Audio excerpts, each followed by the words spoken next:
Board of Education meeting to order. I'll ask all our board members to identify themselves for the record as I call your name. Todd Ferrante, present. William Buchanan. Present. Katie Addis. Present. Andes. William Gordy. Elena McComas. Donald Smack.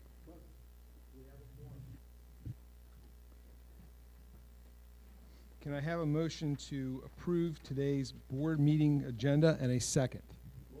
Motion by Donald Smack. Second, Bill Buchanan. Second by Mr. Buchanan. All in favor? Aye. Aye. Let the record show the vote was unanimous.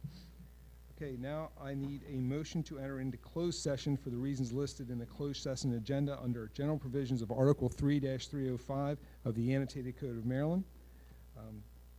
The motion entered into closed session under the provisions of Article 3-305 of the Annotated Code of Maryland for the following reasons: to approve the closed session minutes from the previous month, Section 3-305B to discuss assignment, promotion, discipline, demotion, compensation, removal, resignation, or performance evaluation of appointees, employees, or officials over whom it has jurisdiction, or any other personnel matter that affects one or more specific individuals. Section 3-305B9 to conduct collective bargaining negotiations or to consider matters that relate to negotiations.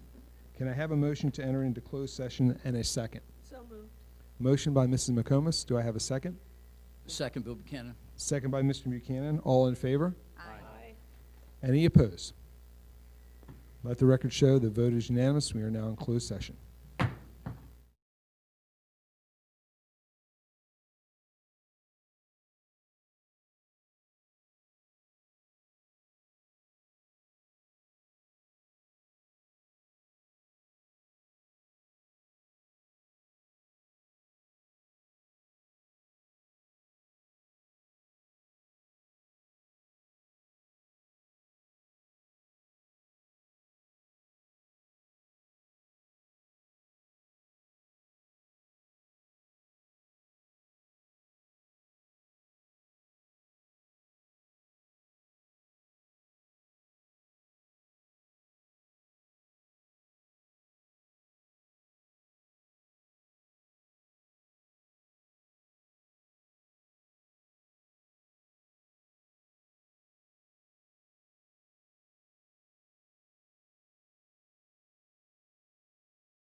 Everybody must know what time it is.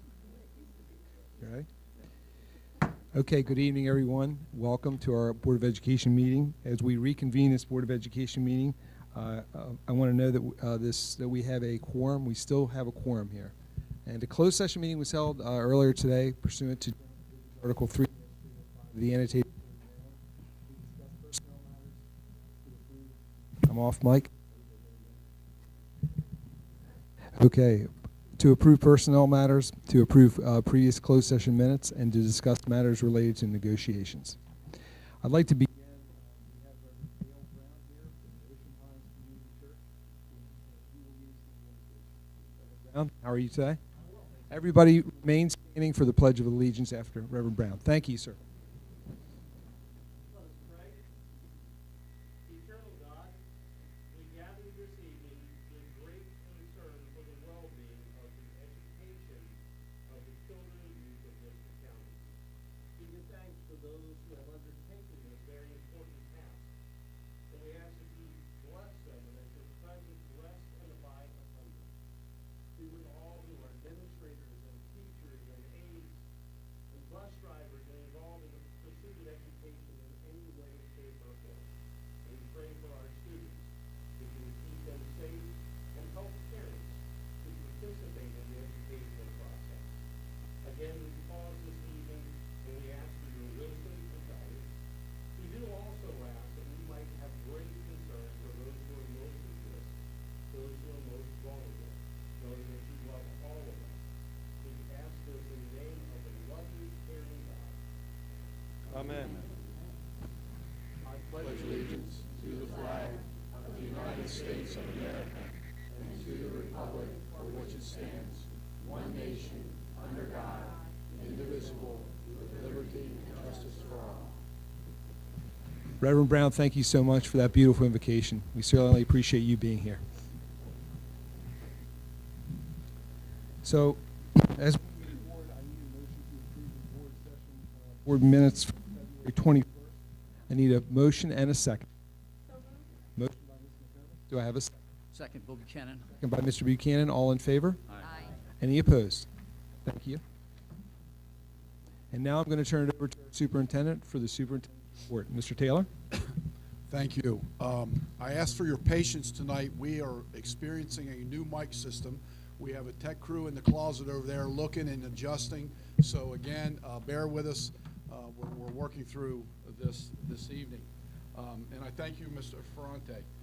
While this Friday we will be celebrating the incredible teachers who have been named their school's Teacher of the Year, earlier this month we had the distinct pleasure of meeting several members of the next generation of educators. On March the 11th, we hosted our annual teacher recruitment fair at Stephen Decatur High School. At that time, prospective new teachers, as well as teachers from across the region who are interested in coming to Worcester, had an opportunity to meet and speak with our school leaders and our instructional coordinators. This event is always a fun one, as we get to see, also speak with, and get to know a little bit about these educators who would like to join our Worcester family. I'd like to thank Dr. App and his team for once again putting together an outstanding event, and I am certain that we met quite a few shining stars on Saturday that I hope we will all see in our classrooms next fall. I also just want to shout out two other programs that have taken place since the last time we met. Last month, I reminded everyone of our annual media expo, and wow, what an event. What an incredible success it was. Worcester Technical High School was bursting at the seams to hold not only proud students ready to show off their hard work and ingenuity, but their families came ready to celebrate alongside them. It was a wonderful night, and I want to thank Coordinator Jen Sills and her team for coordinating this fantastic program for our students. On March the 4th, the InTech Summit, our local technology conference, returned in person for the first time since 2020, with a keynote from Apple Systems engineer Benjamin Cole and a thought-provoking sessions on everything from 3D printing to Chat GPT and out to drone flight, the morning was a huge source of value for those in attendance. I want to extend my thanks to the tech team, the in-tech team of Nick Genovese, Michaela Merrill, and Kayla Wilson for their leadership in bringing this exceptional professional development learning opportunity to our teachers here in Worcester County.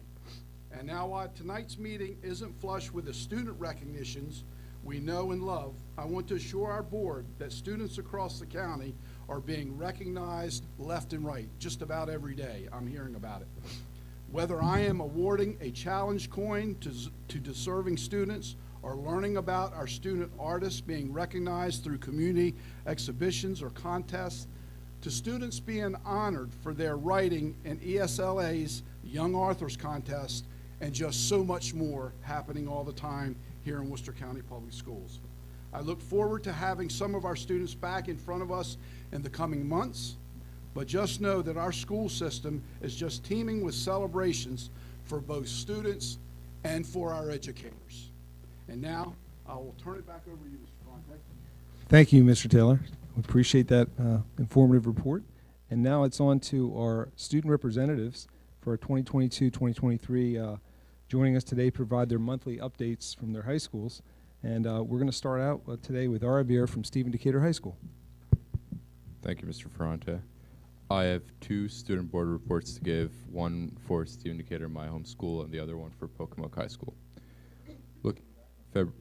Looking back on February, SEHS has had a lot to celebrate.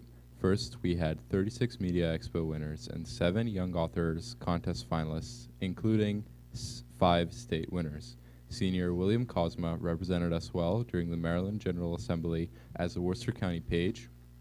Our NJRTC team earned several top awards at the Seaford High School Joe Meet, and a hearty congratulations goes out to our sophomore Brooke Berquist for being named one of only 500 Carson Scholars nationwide. Our men's basketball team earned a regional title, and our swim team has had 13 swimmers place at states. Our wrestling team earned another state championship, and freshman Elijah Colick and senior Logan earned individual state titles. School-wide, we had several events that prompted the physical, mental, and emotional health of our students, all sponsored by a variety of clubs, including SAD, Key Club, and Leo Club. To celebrate African American History Month, our society members schools led fun activities and read the story of Ruby Bridges, and our National English Honor Society held a 2-day read-in event where we welcomed students, teachers, and renowned authors. Finally, nights for our current families and for the families of our future Seahawks. Meanwhile, during the month of March, our members of our Surf Rider Club participated in Washington, D.C. Hill Day and discussed environmental issues with various lawmakers. Our academic team rocked the competition at Warwick Community College last Friday, placing first in the 9-team tournament. Our theater program presented The Man Who Came to Dinner last weekend, and our after-school academy is about to be off and running for the spring session. Currently, our Kids Against Animal Abuse and Testing Club is sponsoring a pet food drive. Our Key Club is sponsoring a blood drive. Connections is sponsoring a beach toy drive for Believe in Tomorrow. And the National Honor Society is preparing for its annual induction ceremony on March 29th. Moving forward, we are excited to administer the SAT to all 324 juniors tomorrow. In April, our annual job fair and We Excel ceremony, the Worcester County Arts Festival, additional Honor Society induction ceremonies, concerts, contests, and other events on deck. Finally, our spring sports have started off well, and we are excited to see that our 250 will be able to what our 250 plus athletes will be able to accomplish this season. As always, we'd like to thank our central office leaders and our board education members for your continued support and wish everyone warm spirits as warmer days are ahead. Thank you. Now on to Pocomoke's. Pocomoke High School enjoyed celebrating student work and innovation at Media Expo last month, as well as those that excel mathematically during Mu Alpha Theta inductions. Our band festival concert, in collaboration with Pocomoke Middle School Band, was a fantastic production. We are grateful for our partnerships with middle school staff so that our programs are the best they can be. Pocomoke High School Band also received all superior ratings at District Band Festival. Last week, Pocomoke High School celebrated excellent attendance at this year's Rising Warrior Night. 8th grade students and families heard all about enriching programs that Pocomoke High School has to offer, as well as met all teachers. They also had an opportunity to get connected with community resources who are invited to all family events. Additional celebrations include 2 students qualifying for Poetry Out Loud. Freshman Fiona Gao and junior Treston Melvin presented Pocomoke High School proudly, with Treston securing 2nd place in the state. Aiden Clayton Jr. auditioned for and was selected to perform West Virginia Jazz Band at the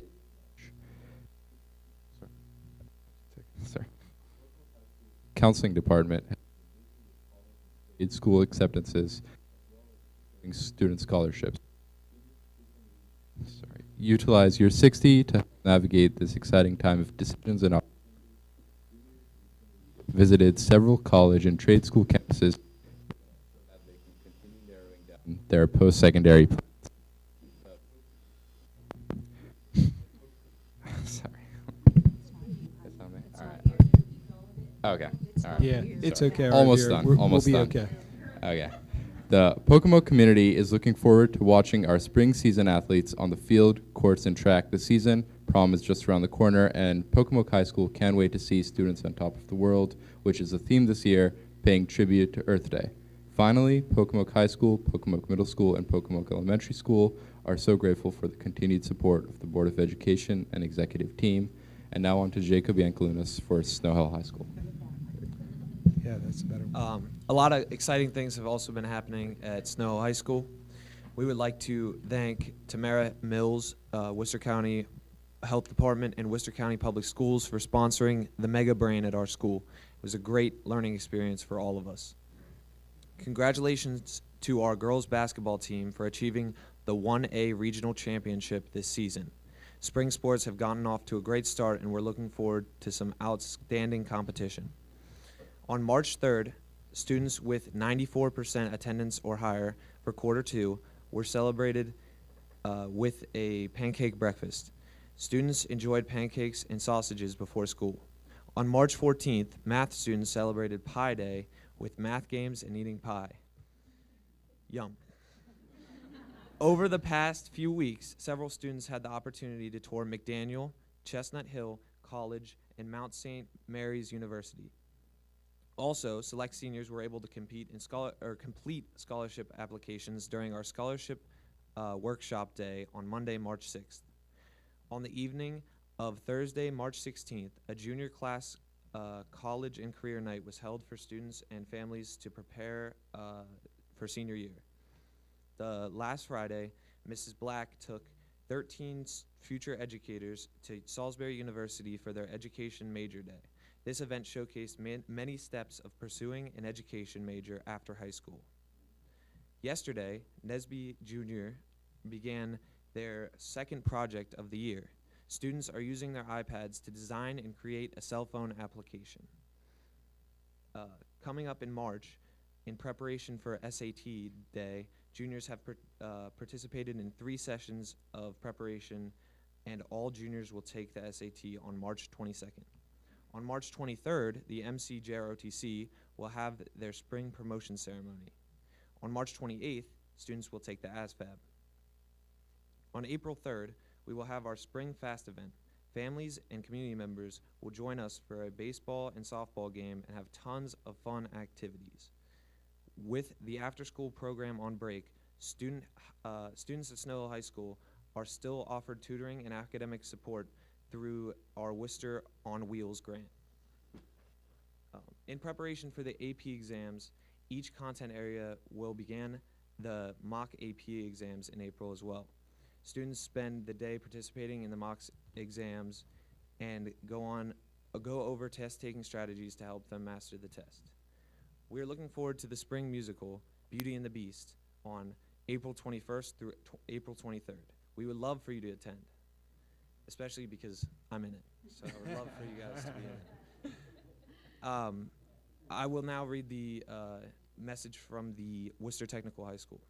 This Friday, our Skills USA group heads across the bay for the state championship. Winners will go to nationals in June in Atlanta. Good luck to the competitors. Also me, just want to say. Next Friday, our Future Farmers of America organization will go to Westminster for the FFA state championships. Good luck to them as well. Our school has been hosting companies such as Seaside Plumbing, AEC Chesapeake, Piedmont, and several others as we continue to grow student apprenticeships within our community. These are paid apprenticeships that are a win-win for both the company and the students. Our guidance department has worked in conjunction with counselors from the 3 comprehensive high schools to get scheduling for the 23-24 school year complete. Hats off to all the counselors from the 4 high schools as we continue this enormous undertaking that requires a lot of time and effort. Finally, we'd like to wish all the Teacher of the Year candidates good luck this week. We especially want to wish Miss Gallo good luck. Thank you. Jacob, thank you. First of all, thank you for filling in tonight, and you seem like an old pro at this, so we definitely want to come watch you. And Arvir, despite all the interruptions with the mic, you did a terrific job. So thank you for the informative reports. We certainly appreciate it.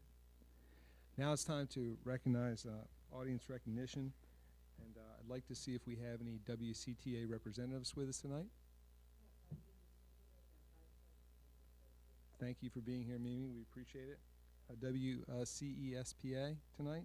Anyone with us from there? Any Worcester County retired school personnel? Hi, Helen. How are you tonight? Good. And representatives from various schools, SIACs or PTAs? Anyone with us from there? Okay. Now I'd like to move on to our resolutions and proclamations. And I have one to read for you tonight. Let's see if I can get this mic to work. It is social school. I'm sorry, Lauren. Yeah, you want to come up, Wendy?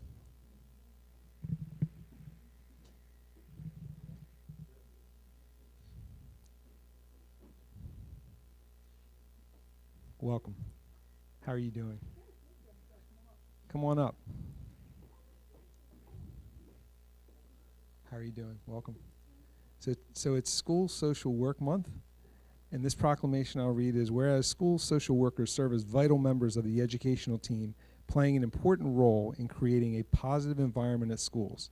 And whereas school social workers are especially skilled in identifying and providing services to students who face serious challenges to school success, including poverty, disability, discrimination, abuse, substance abuse, mental health, trauma, bullying, loss of a loved one, and other barriers to learning. And whereas school social workers have worked with families and schools throughout the recent pandemic to ensure students reach their full academic and personal potential. Whereas school districts and local educational agencies should continue to work with the school social workers to address students' social, emotional, physical, mental health, and environmental needs so that students may achieve academic success. Whereas social workers are one of the largest groups of mental health care providers in the United States and work daily with people to overcome mental health challenges such as depression, anxiety, and substance disorders. Whereas the social work profession for decades has been dedicated to improving human well-being and enhancing the basic needs of all people, especially those most vulnerable to us.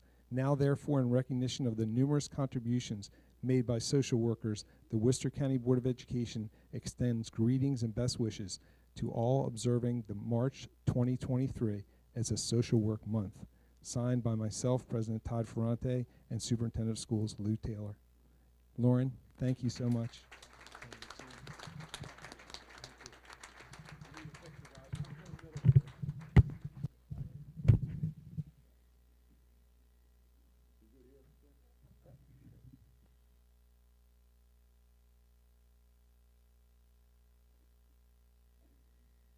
Thank you so much, ladies. Appreciate all you do. Thank you.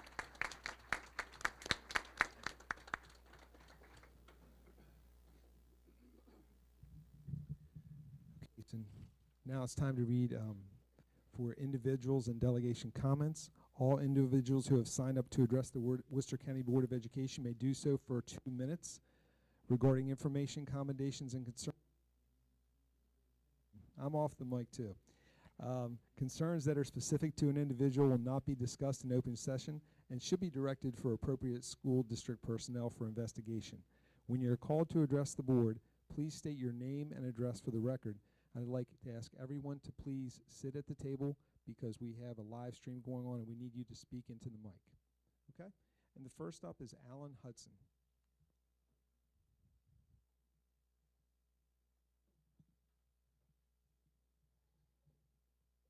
Welcome. Good evening.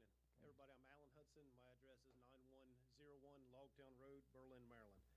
I'm here as president of the School Bus Contractor Association, and first of all, I want to say this year has been much better than last year. I appreciate all the help we've had and the way things went with Mr. Tolbert, Dr. App, and Kim and everybody.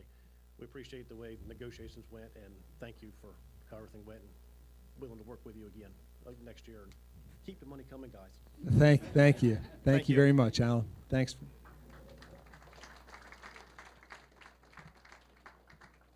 Next up is Jenny Rice.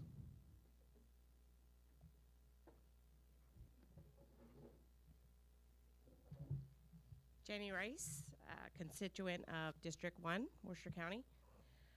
As our elected school board, you sitting here before us have the collective power to correct many issues which have been presented repeatedly before you.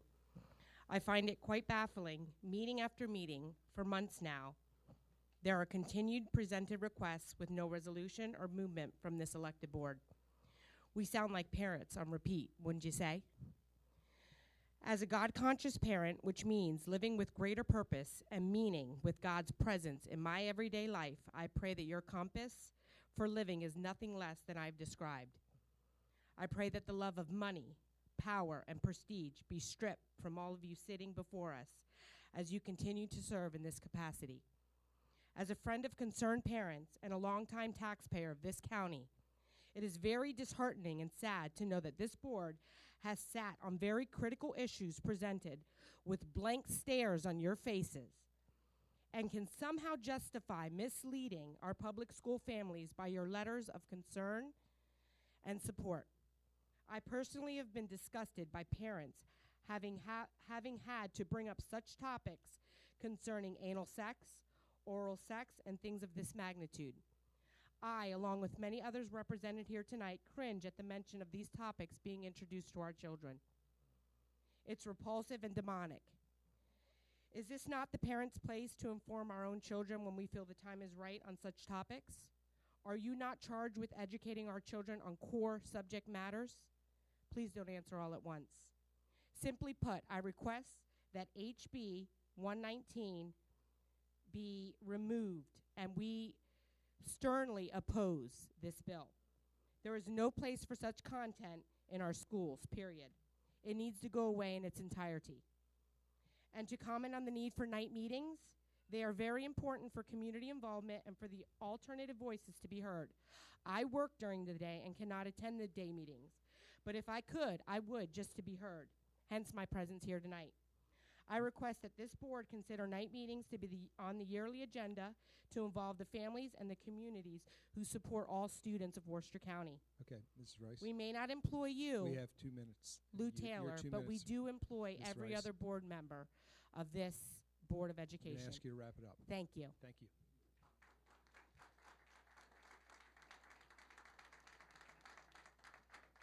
Mrs. Joan Roach.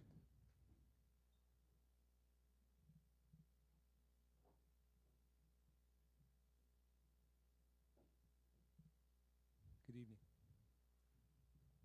Good evening. I'm Joan Roach. I live in Ocean City. I have 5 nieces who have gone through the Worcester County Public Schools, and I currently have 6 great nieces and nephews in these schools.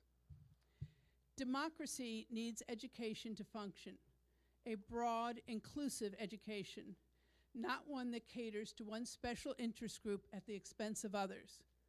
A person can decide that they don't want to read a certain book. A person can decide that they don't want their child to read that book. But a person can't decide that an entire school or an entire town can't read that book. If you take books or subject matter out of the schools, you are taking away the choices and freedom of others. To remove from schools whatever you don't like or don't want your children to learn is not freedom, it's tyranny. Public schools have always been about more than reading and writing. Preparing people for democratic citizenship was a major reason for their creation. The Founding Fathers maintained that the success of the fragile American democracy would depend on the competency of its citizens. In 1848, Horace Mann promoted public education. He believed that public schooling was central to good citizenship, democratic participation, and societal well-being. He advocated for the creation of public schools that would be universally available to all children, free of charge, and funded by the state. These schools were an investment in education and would benefit the whole nation by transforming children into literate, moral, and productive citizens who were able to get along with people from different economic, religious, and ethnic backgrounds. The rationale was that when children from diverse backgrounds interact in the same classrooms, they would find common ground, learn to respect each other, and learn the skills of getting along. In addition, it would help forge a common American culture. Thank you. Thank you.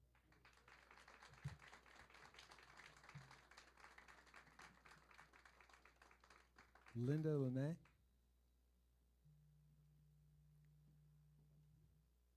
Good evening.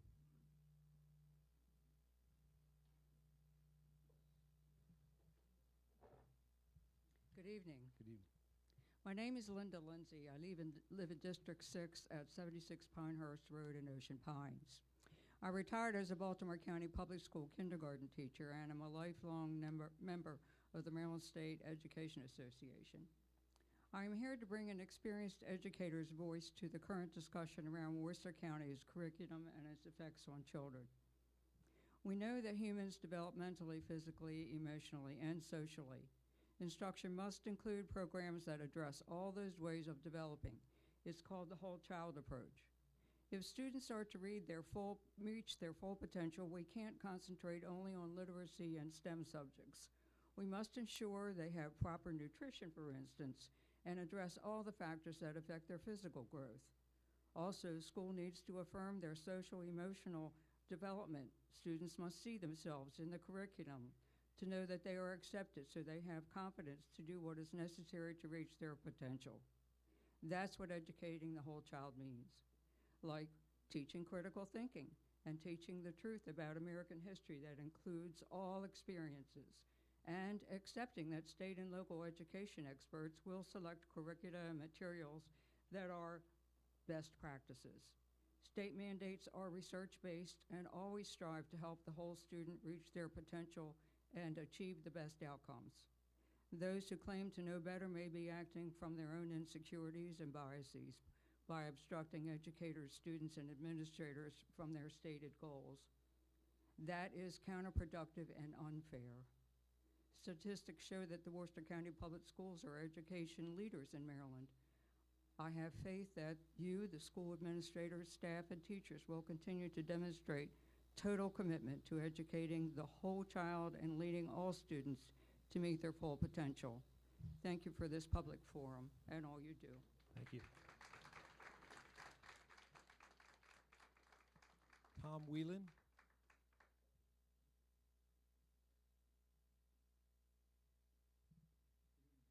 Good evening. My name is Tom Whelan. I live in 11111 Charlie Drive, Bishopville. I'm not native to Worcester County, but I was born and raised in Easton. Graduated from Talbot County Schools, went on to Gettysburg College, went to the military, and have done a fair amount of other stuff around the world. I want to tell you, and I can't see your faces because I'm legally blind now, but I want to tell you that teaching is not easy. You guys probably know that, but I'm sure a lot of these people don't. What you ought to be aware of is that giving whatever support you can to teachers is paramount. If you decide in a democratic way to ban a book, keep in mind what Germany did with their books in order to control their population. So we don't need that. We need education, and we need educators who are willing and able to do so. Qualifications count. I would also suggest that I wasn't qualified. I applied for a job here way back in 1970s, didn't get it. But it's okay. I then went to England for a year as a Rotary Scholar. I went back in the service again, did my duty, raised a family, started a computer store, and have successfully, well, done pretty good with my kids.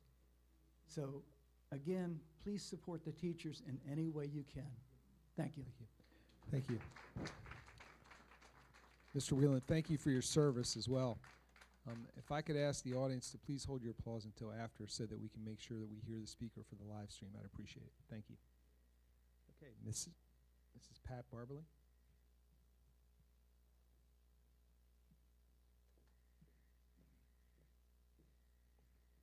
Hi, Pat Barbley from Newark, Maryland. First, I'd like to thank the board for holding this evening meeting, which offers working parents as well as Worcester County taxpayers an opportunity to attend school board meetings. I also hope the board has sent the letter of opposition to House Bill 119 that we discussed at the February board meeting.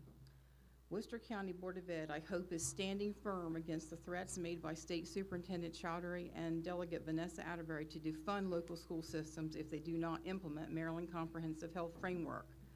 I'm not sure if everyone is aware of the financial burden that the blueprint for Maryland's future will have on Worcester County taxpayers. Among other things, it calls for teachers' starting salaries to begin at $60,000 for 9 months, reduces the percentage of teaching time to 60% for certain teachers, requires the principal and vice principal to spend 10 or 20% of their time teaching in lieu of administrative duties. Many counties fear this blueprint will break their county budgets.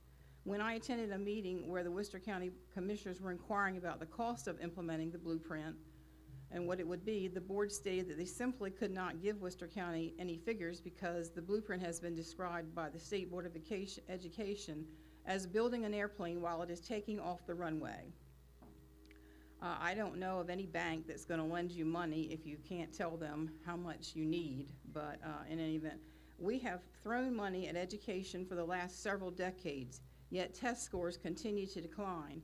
It's time for educational to focus on the core subjects, not equity and diversity. As a taxpayer of Worcester County, I think we should see some accountability of the expenses from the Board of Education, just like every other county department is required to present. When I attend a school board meeting in Somerset County, with the agenda is a budget attached each time. So as a taxpayer, I feel we should have some input on how the board spends our taxpayer money also. Thank you.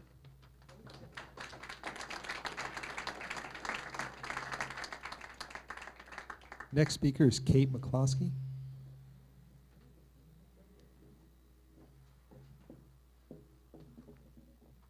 Hi, my name is Kate McCloskey from Ocean Pines, Maryland. I also agree with Pat in terms of this very outrageous House Bill 119, and I know many of you are silently suffering. A lot of our teachers, our best teachers, are silently suffering as they watch this unfold at the state level, and it's being pushed down our throats. And I'm hearing a lot of comments that there's nothing we can do, it's coming from the state, our hands are tied. But I have an MBA in finance and marketing and a heart for our kids. And I cannot take that excuse of there's nothing we can do. I want to encourage something. This is just an idea I wanted to throw out there. The state superintendent is threatening to withdraw some of our funding if counties don't comply to his rewritten House Bill 119, which is even more outrageous than the original. And if we don't comply, they withhold funds. Now, our county is in a pretty good situation. We only rely on the state for 20% of our entire budget, approximately. So we are in more advantageous position than most counties in Maryland. That many counties have depend on 50% or more of their budget from the state, and their hands are really tied. But for us, we could set a precedent. First of all, if they start to withhold money because we don't comply with this outrageous bill that strips parental rights, that forces children to they're encouraged to doubt their God-given gender, exposes children to highly sexualized content beyond their maturity. I mean, as you dig deeper, it's outrageous. And there's many of us families moved from the Western Shore for this reason. We love the Eastern Shore values. So if they are they threatening to take 10% to 20% of what the state funds are? That's really 2 to 4% of our total budget. So I want to encourage, we are praying for you. We will stand with you. This is political. This is very political, and I don't think these radical political. I'm going to ask you to wrap it up, please. Okay. I don't think these radical political ideas are helping us or our proficiency levels or our children and our teachers' mental illness even. Okay, thank you. Thank you.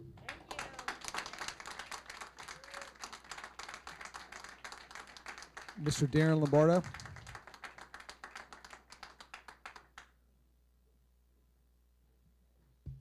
Good evening, Board. I'm here, Darren Lombardo. I'm here representing the members of the Delmarva Parent-Teacher Coalition, consisting of parents and teachers. And so I wanted to come before you tonight to talk about, or I should say mention, if you get your pens ready, if you take notes on this, if you could define in the next day or so appropriate. What is appropriate? It's a relative term. And it comes from the heart of each board member here applying what appropriate is.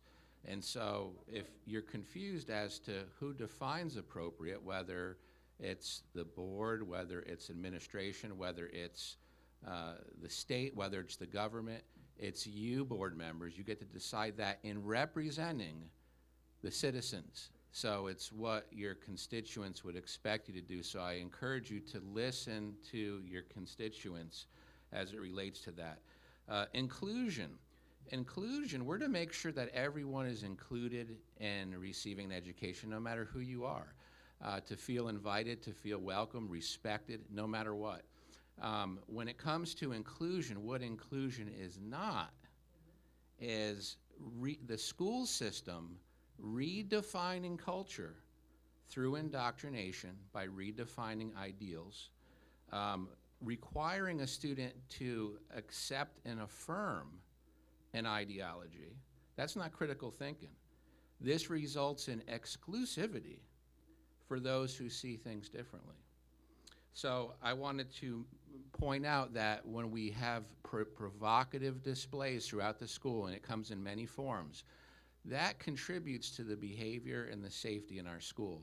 And so we need to look at that, not to provoke students, but have things that are loving and welcoming and not triggers. And so I just wanted to encourage you to do that and look at people, and that creates opposite of a hostile and school environment. Thank you. Thank you.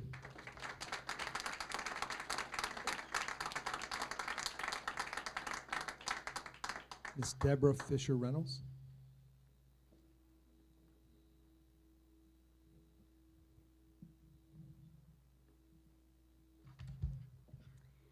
Good evening. Good evening. My name is Deborah Fisher Reynolds. I live at 148 Ocean Parkway in Berlin. I am a retired teacher, and I am speaking in support of Health Bill 119, the health curriculum. At the school board meeting last month, Tamara Mills presented specific data on Worcester County students. A young student is a young, healthy body that needs sports, activities, curriculum, brain knowledge, brain growth, healthy food, mental health support, and much, much more. And a student needs information. Information to make good choices. Information is power. The data slide from HB 119 presentation here last month was published in the Bayside Gazette on March 2nd. This data slide shows Worcester County students need information, knowledge, and the power to make good choices. If bullying, sexual harassment, gonorrhea, chlamydia, teen pregnancy are the problems, then age-appropriate health curriculum is the info to help solve the problems. Whether students are in 4th grade, 7th grade, 15, 16, 17 years old, They deserve to have medical information and health services to protect them. According to a 2017 study in the National Library of Medicine and a one-poll survey in 2022, 20% of parents will never talk about sex ed with their child, and 93% of parents want health ed and sex ed taught in schools. Health equity is more important than complaining about curriculum. Kids today need information to protect them. Again, age-appropriate information is one of the building blocks of a well-rounded individual who succeeds in school and in life and brings their talents to us in Worcester County. Thank you to the Worcester County teachers and staff. I know we can trust the staff to always do what's best for students. Thank you. Mr. Richard Addis.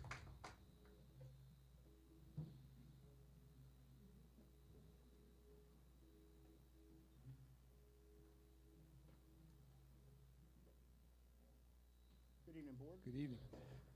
My wife doesn't even know what I'm going to talk about tonight. After 10 years of marriage, I still like there to be surprises.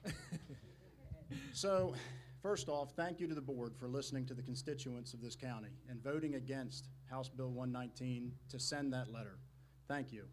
That really sends a message, and I hope you continue that fight.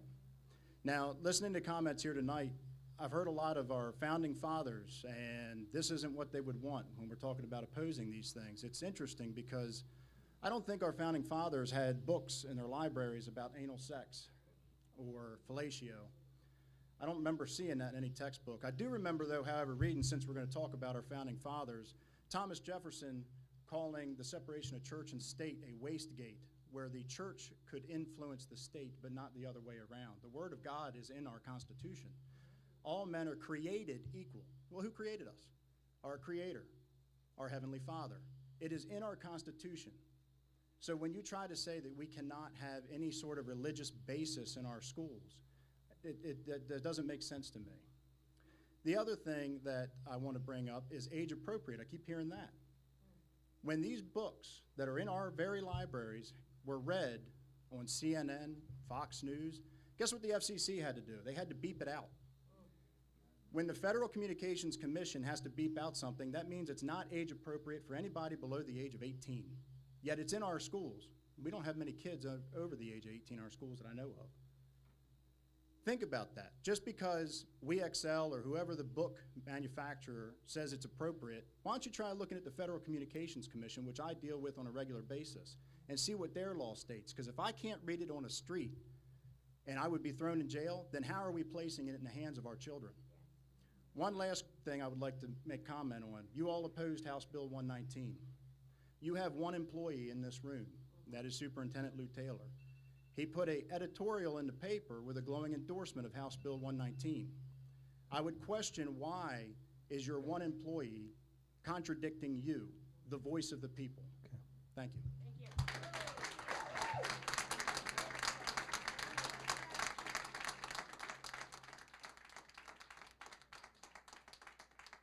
Mr. Grant Helvey.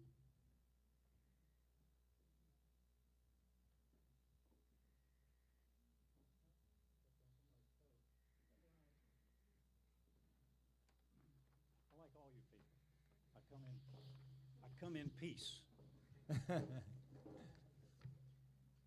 Regarding equity and inclusion, the superintendent wrote that he, quote, wonders why anyone would advocate against teaching empathy to others and fostering a school environment that encourages kindness and actively works to ensure that every single student feels welcomed, encouraged, and loved.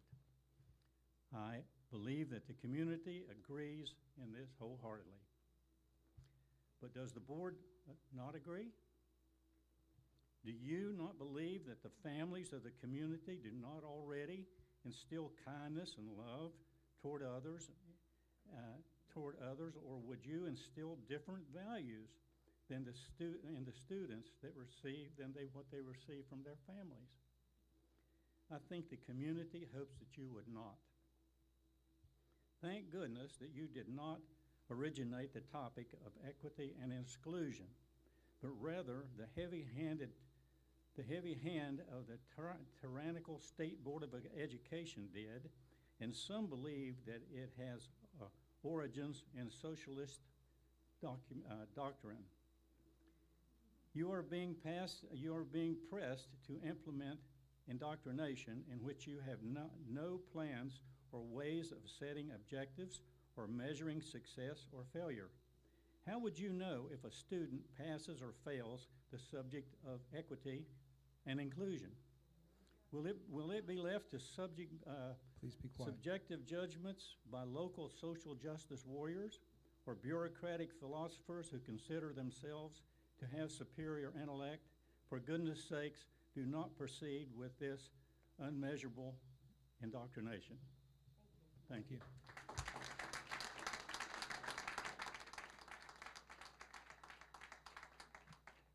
I'd like to remind the audience again, while we have the speaker up here speaking, please be quiet until the speaker is finished so we can hear it. Thank you very much. Next up is Scott Wilkins.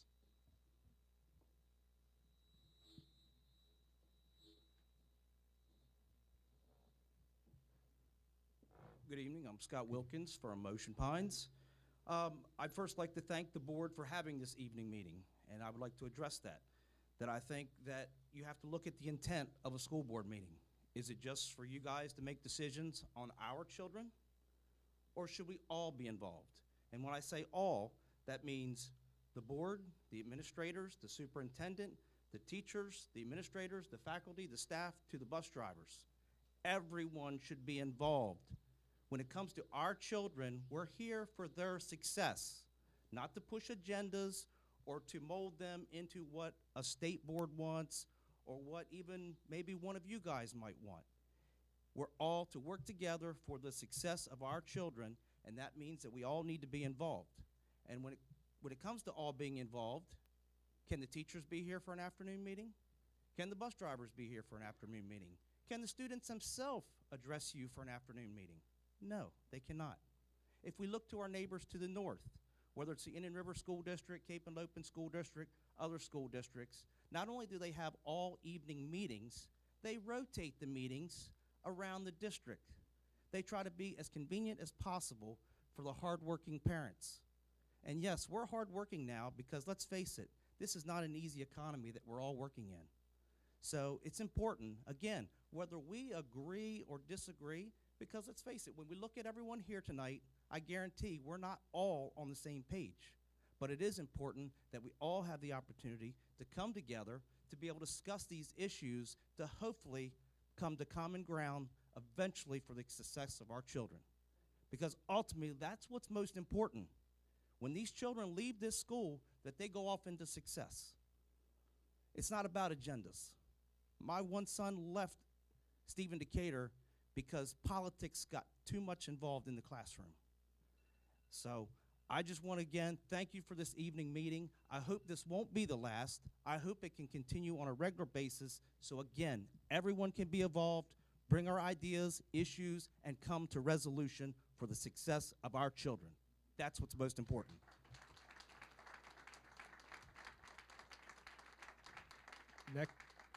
Next up, Stacy Wilkins.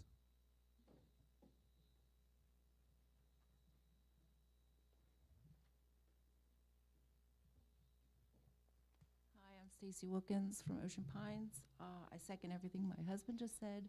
I was not going to speak tonight, but after hearing everything that I've heard, I'm a little upset. I don't have anything prepared graceful like everybody else had, so I'm going to just speak from the heart. We have 5 children. We have pulled our kids out of the public school system. That has become a very strenuous thing for our family to do financially. It is hard. We would love our kids to be in public school, taking advantage of our tax-paying dollars, but we pulled them out to put them in Christian school, and I don't know how long we can continue that, but I will say last year my kids were 4 years old. They were in pre-K, and I'm going to speak from the heart here. I don't talk about this with everybody, but I told my son, he's 5 now, but at the time he was 4, and I said, "You're mommy's boy," and he said, "No, mommy, I have to be a girl," and that upset me.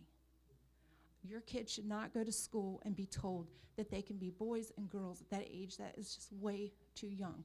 And I took my kids out because I want them to just be a kid And I know the red shirt ladies are in here, and they want to sit here and talk about how it's, you know, we need to talk about kids being appropriate with sexual information to guide them. Well, we're not talking STDs here. We're talking about blowjobs and anal sex. My children do not need to know about those things. Yes, they need to know what can keep them safe.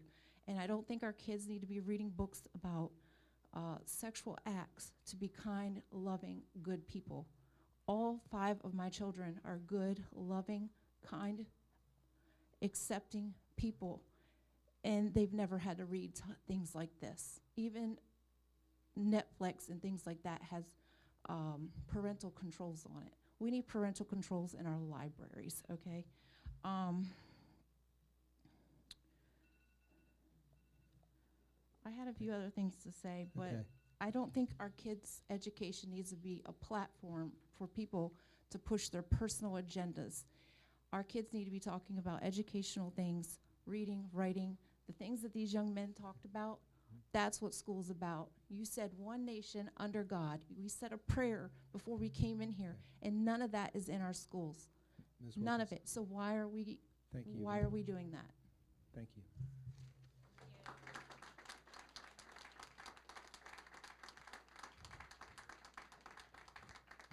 Monica Turner. Monica Turner. Okay. Bonnie Hernandez. Okay. Monica Turner here. Okay. Okay. All right. Bonnie Hernandez. Hello, my name is Bonnie Hernandez. I reside at 9223 Scotch Lane in Berlin, Maryland. I recently relocated back to Worcester County, a proud graduate from Stephen Decatur High School under Lou Taylor. I believe he followed me all the way from Buckingham Elementary to the middle school, all the way to Decatur. He handed me my diploma, and I am the first one to graduate in my family. So I came here to salute Mr. Taylor and to say hi, and I'm back, and I'm an instrument for this county. Any way that you're able to use me, I'm bilingual. I would like to bridge the Hispanic families and see a lot more Hispanic families in here. I can speak for them and help them and their children. But I am flabbergasted about what's going on.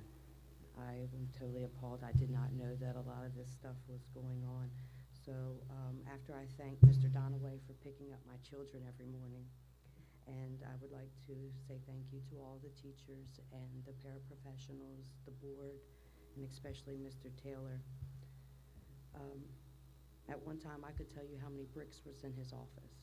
So you know that I don't have any problem with saying what's on my mind, and I love for people to be comfortable around me, but also you might need to keep your hand over my mouth sometime, because I'm just that type of girl that's gonna tell you what I think. But tonight I really came here because I would like to ask for more information from the board. I don't know really what's going on in Worcester County. I want to be a part of it, but in order for me to be a part of the board and the PTA or any special needs groups that might be named SIAC in this district,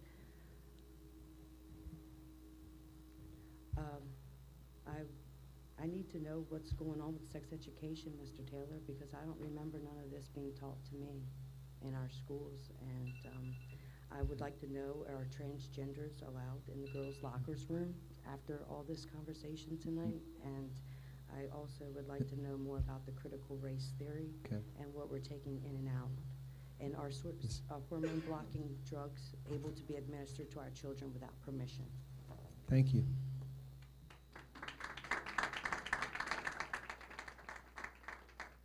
Lindsay Green and Tire.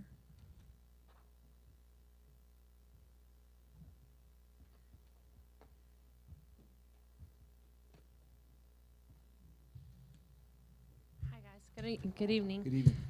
Lindsay Green Tire, I'm Berlin, Maryland. I'm a mother of 3, graduated Decatur, and currently a 2nd grade teacher. First I had written a whole little speech, but I would like to address a couple things.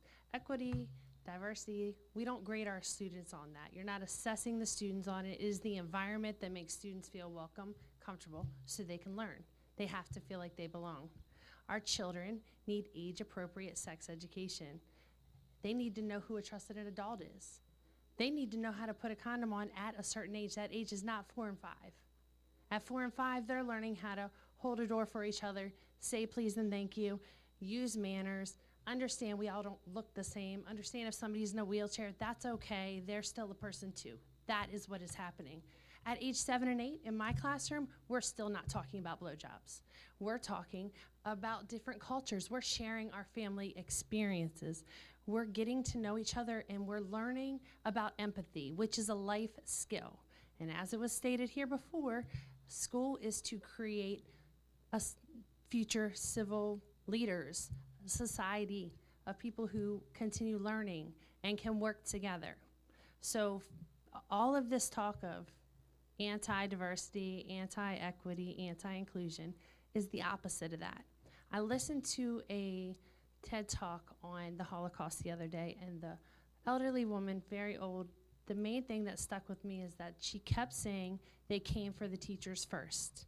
They came for us first. They came for our books. They controlled what we taught. They controlled who we taught, how we taught, and eventually who taught it all. When you change what you are teaching these children, when we are lying to them, we are not providing them with factual information because it might make some people feel uncomfortable, then we are hiding our history and setting ourselves up to repeat that history. We know better. This bill is not the devil. Nobody's teaching your kid to give a blowjob, or nobody is convincing a 4-year-old that they are a girl. Thank you. Thank you. So, Thank you. please protect our kids from this extremism.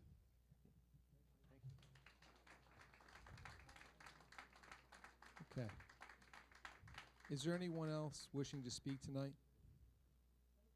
Seeing none, thank you to all of our speakers tonight. We always listen to your comments. We appreciate your comments. And as we move forward now, I'm going to turn to Ms. Shorts for KRA Data 6.1 Human Instruction Report. Ms. Shorts.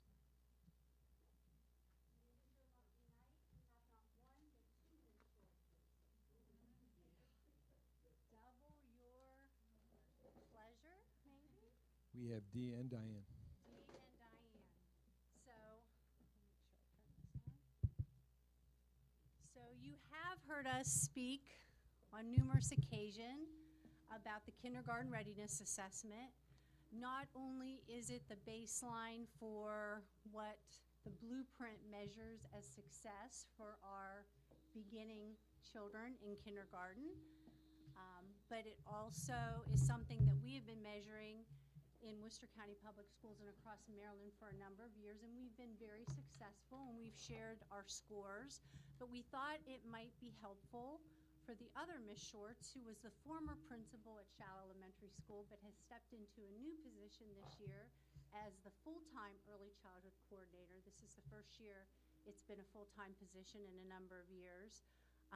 To explain to you what's behind the kindergarten readiness assessment, so you can kind of see what we're asking our earliest learners to do and be successful with on the kindergarten readiness assessment. So the other Miss Shorts, Diane Shorts, is going to take you for a 3 to 5 minute deep dive into what the kindergarten readiness assessment looks like and allow you to ask questions around that. So I'll turn it over to Diane. And again, I am available anytime if I don't touch upon something that you would like to know about. Please give me a call and we can set up a time to meet. I timed myself earlier and I went like 11 minutes, so I will go much quicker, okay? So our 4K is Maryland's Early Childhood Comprehensive Assessment System, and there's two components, ELA, which I'm not talking about tonight, and KRA, which is the Kindergarten Readiness Assessment. To give you some history, as you look at this screen, you're going to see that KRA started back in 2014. At that time, we were assessing every child. In 2015, we continued. In 2016, the state changed, and we could either do a small portion of our children, or we could do census, which was test every student.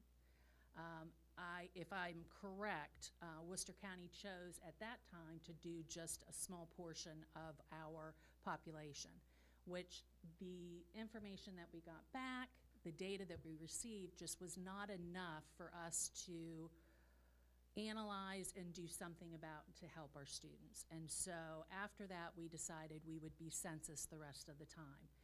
In 2022, this school year, it is no longer an option, and you must test all entering kindergartners with the KRA assessment. Okay. Now, that is given to them at the beginning of the school year, about the first month and a half. It has to be completely finished by October 10th. And they're looking at specific skills, knowledge, and behaviors, which they call SKBs, around language and literacy, social foundations, mathematics, and physical well-being and motor development. Now, in order to administer this, students are going to be facing different types of questions. There's 50 items that we look at in the KRA. 50% of that is through observations. And so teachers have to be very willing to sit down and plan their day around what they will be looking for. So if students come in at arrival time, they can be looking at following routines, taking turns, seeking adult help, sharing with others. They could be looking at many different components of the KRA in just that small 10-minute time for early when they're coming into the classroom. Now, what I have here, the next thing I'm going to show you is an example from an old KRA version that they had that I feel that I can share now since they no longer use it, because I wanted you to know what the children would actually experience. And this particular one is identifying beginning sounds, and so the teacher would say, look at this picture of a pig. Now look at these pictures: bed, ship, pan. One of these pictures begin with the same sound as pig. Bed, ship, pan. Touch the picture that begins with the same sound as pig. So if they touch the pan picture, they get a point. If they do not, it is a 0. Another example would be, now look at the pictures of the frogs. Count the frogs. How many frogs are there? And of course, you give them time to do that. If they say 7, it's 1 point. And if they say anything other than 7, it's a 0. We also have observational. Back then, it was P-I-N. Now it's E-I-N. E meaning that it is evident, I meaning that it's in progress, and N meaning that it is not evident yet. And so this particular one is how to use pencil grasp. And so as the teacher is teaching a math lesson, she is noticing how the students around the room are using the pencil grasp. And she would then document if it was evident, so they could use it, it was efficient, they did it in a nice way. They're attempting to do it, but may need some adult supervision. And then not quite yet, it's inefficient grasp. They just can't do it. I'm gonna go ahead and skip that one. Okay, and then there are others. This particular one is looking at nouns, so a teacher would point at the picture itself. What is this? It's a classroom. She might point to the blue rug and say, what is this? And they would say rug. Crayons, different things that they would point to, so they would be identifying nouns. Okay. Another one, numbers. And so they would need, let me tell you what that one is. Look at the picture of number cards. Count each number card as I point to it. Now touch the card with the number that comes before 3.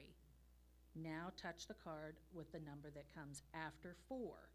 And again, since there's different types of questions, it can either score a 3, where they have all of them together, a 2, which they get 2 parts correct, a 1 for 1 part, and a 0 for none. And once they are finished with the KRA and everything has been sent off and scored, the state determines whether or not the students are demonstrating readiness, approaching readiness or emerging readiness.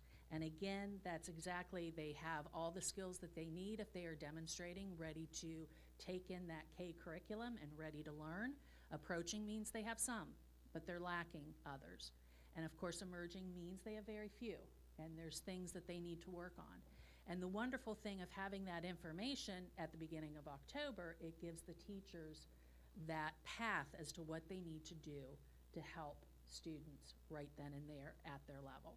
There's also one that's not scorable, and that means that it's not accessible to the student. For example, in physical well-being, they have to jump on or hop on one foot. If a child is in a wheelchair, they're unable to do that. So it would be not scorable. And I think one of the wonderful things about KRA is that it does have a report, the individual student report, that goes home to families. In the past, I'll be honest with you, MSDE did not do a great job. It would come out in February or March of their kindergarten school year.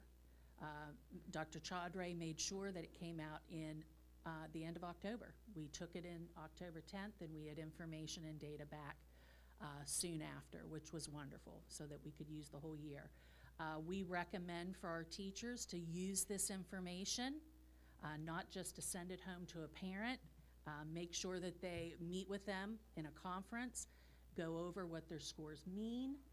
It provides them a list of multiple activities that they can do with their children at home. And as a teacher, they need to say what plan they have for their child.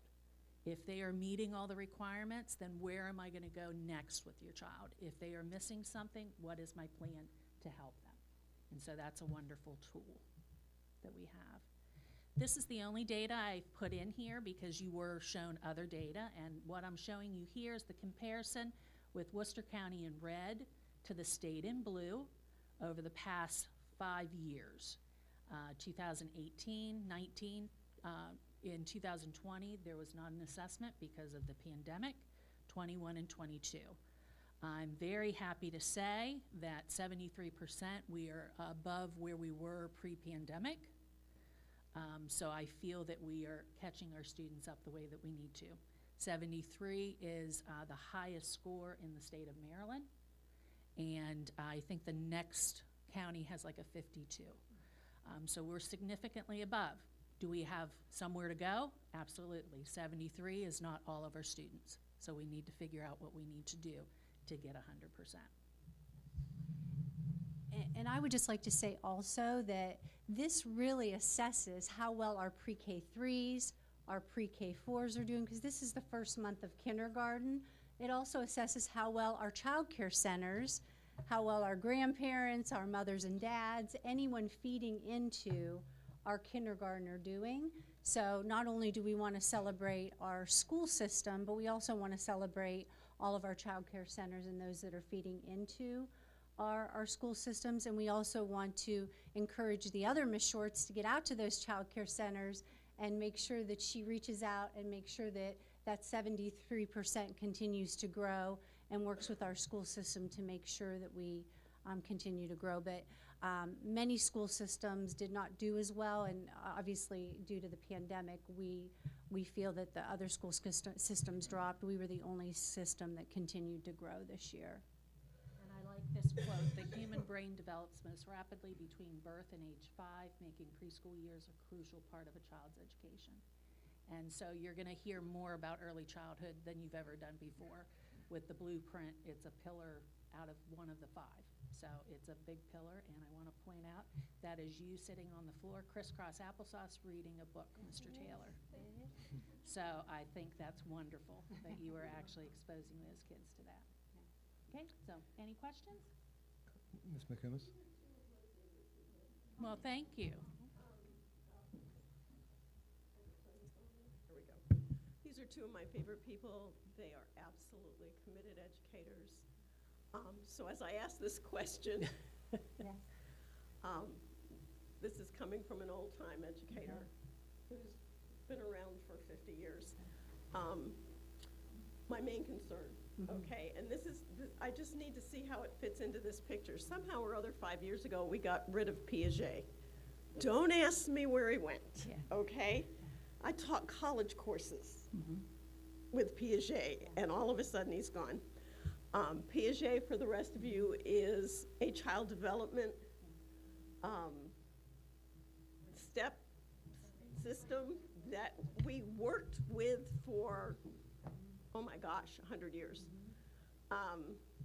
and was very good. Now, having raised 3 sons, I had one reading at 4, one reading at 6, and God forbid Tony didn't even pick up a book till he was 7, okay?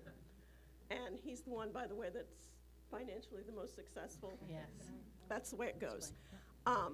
My main concern here is, are we pushing our little ones too hard, especially the ones not ready? Because sometimes these kids just need to develop before they test well.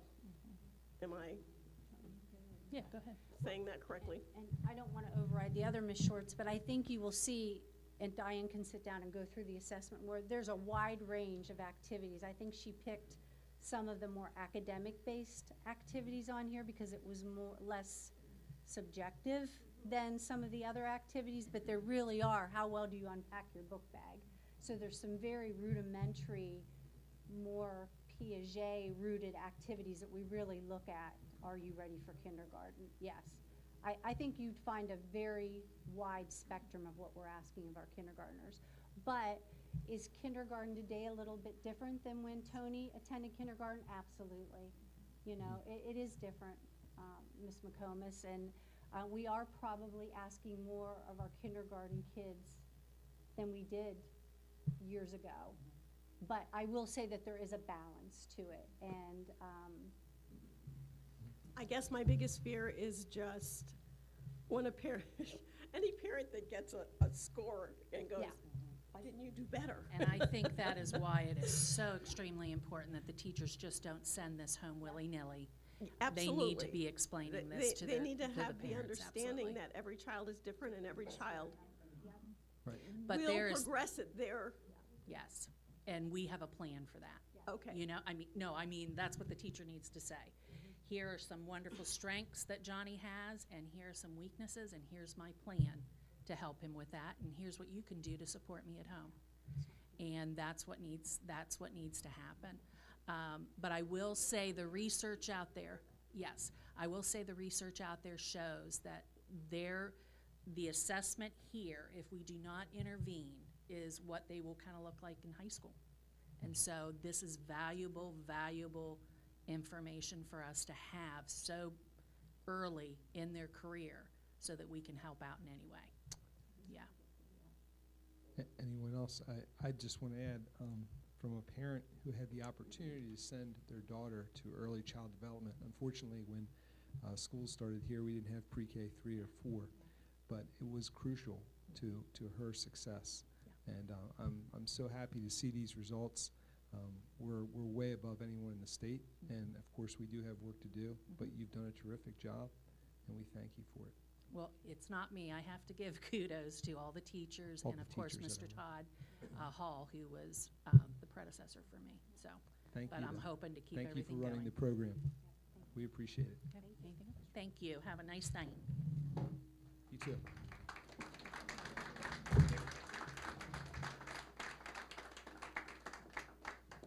Okay, and now for 6.2, the ESSA star ratings, Dr. Wallace. Yes, good evening. Dr. Hamill is going to join me. We are not siblings. We both have dark hair. We're both doctors, and we love math. So, not sure we'll be as fun as the Short Sisters, but we will try our very best.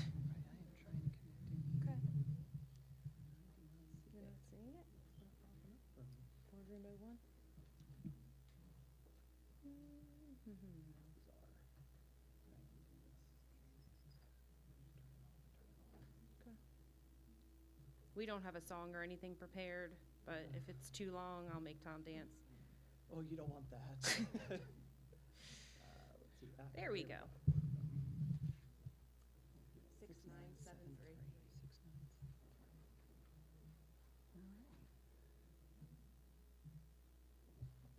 All right. right, good evening. Dr. Tom Hamill. I'm the Local Accountability Coordinator here in Worcester County. And I look at a lot of data every day. And most recently, I'm sure you heard report of the Maryland Report Card and the ESSA stars. And so I'd like to talk to you a little bit about that tonight, not only sort of on a state grand level, but also at the Worcester level, and give you a little bit of additional context. So the first question, of course, is what is ESSA? And it stands for the Every Student Succeeds Act, and it actually replaced something you may have heard of, No Child Left Behind, back in 2015. One of the great criticisms of No Child Left Behind was how very assessment focused it was. ESSA has attempted to step back and recognize that assessments are super important points of data, but there is more to a school's quality and a school's success than simply just looking at a set of assessment scores out of context. ESSA is also intended to offer a quick and easy way for parents or really anybody to compare schools based upon their star ratings. And then when ESSA was signed into law, MSD was then tasked with creating an accountability program that met all of the requirements of ESSA, including the star system. And so we've had the Maryland Report Card for many years, but the Maryland Report Card has now morphed to become basically the STAR report.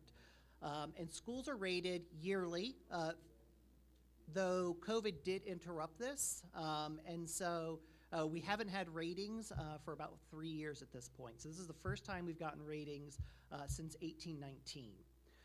Schools get a rating of 1 to 5 stars, and other additional equity measures, some performance between different demographic groups is also reported on that report card. So what do the stars mean? So schools get, like I said, can get 1 to 5 stars. 5 stars means that a school earned 75% or more of the possible points they could have earned. And I'm going to talk to you about points here in a little bit, okay? Now, you may look at that and say 5 stars, that 75% is a C. How do schools who have a C get 5 stars? And I would say to you that what happens is that when MSD, and I actually did some research on this today and asked MSDE, what they did is they do basically what's called a normal distribution, and they try to make sure that there's a few schools at this end, a few schools at this end, and then a bunch of schools sort of in the middle. And when they develop what their cut scores are and the benchmarks are, that's how they do that. And it's a similar thing happens with assessment. You'll have students on an MCAP assessment, for instance, get 20 out of 40 questions right, and they'll end up getting a performance level of 4, which is the highest, because the assessment itself is not based upon how many you get correct, it's based upon you being able to demonstrate certain skills. So 4 stars is 60 to 74.99%. 3 stars is 45 to 59.99. Schools earning 30 to 45 are at the 2-star rank, and then anything less than 30% is considered a 1-star school. So in the state of Maryland, you can see here's the distribution that I was talking about. We had 16.2% of schools in the state of Maryland earned 5 stars, okay? And then in the middle, we had 413 get 4, or I'm sorry, 31.7% get 4, and then the most, 32.9%, get that 3-star rank. And then a bit fewer for a 2-star rank at 16.3, and then finally we had 38 or 2.9% 1-star schools in the state of Maryland. And again, you can see that distribution here. Basically, this just breaks down the number of schools that fell within each one of these sort of bands. So the 45 to 50% range, for instance, is that first green bar, and that's 136 schools. And you can see, again, it has that sort of bell curve, that natural distribution that we come to expect. So in Worcester, we had a 5-star school, Ocean City Elementary, that earned 82.38% of its possible points. I can tell you among elementary schools in the state, there are about 870 of them. Ocean City Elementary ranks 52nd among 870, puts them in the top 5%. So really, really strong status there.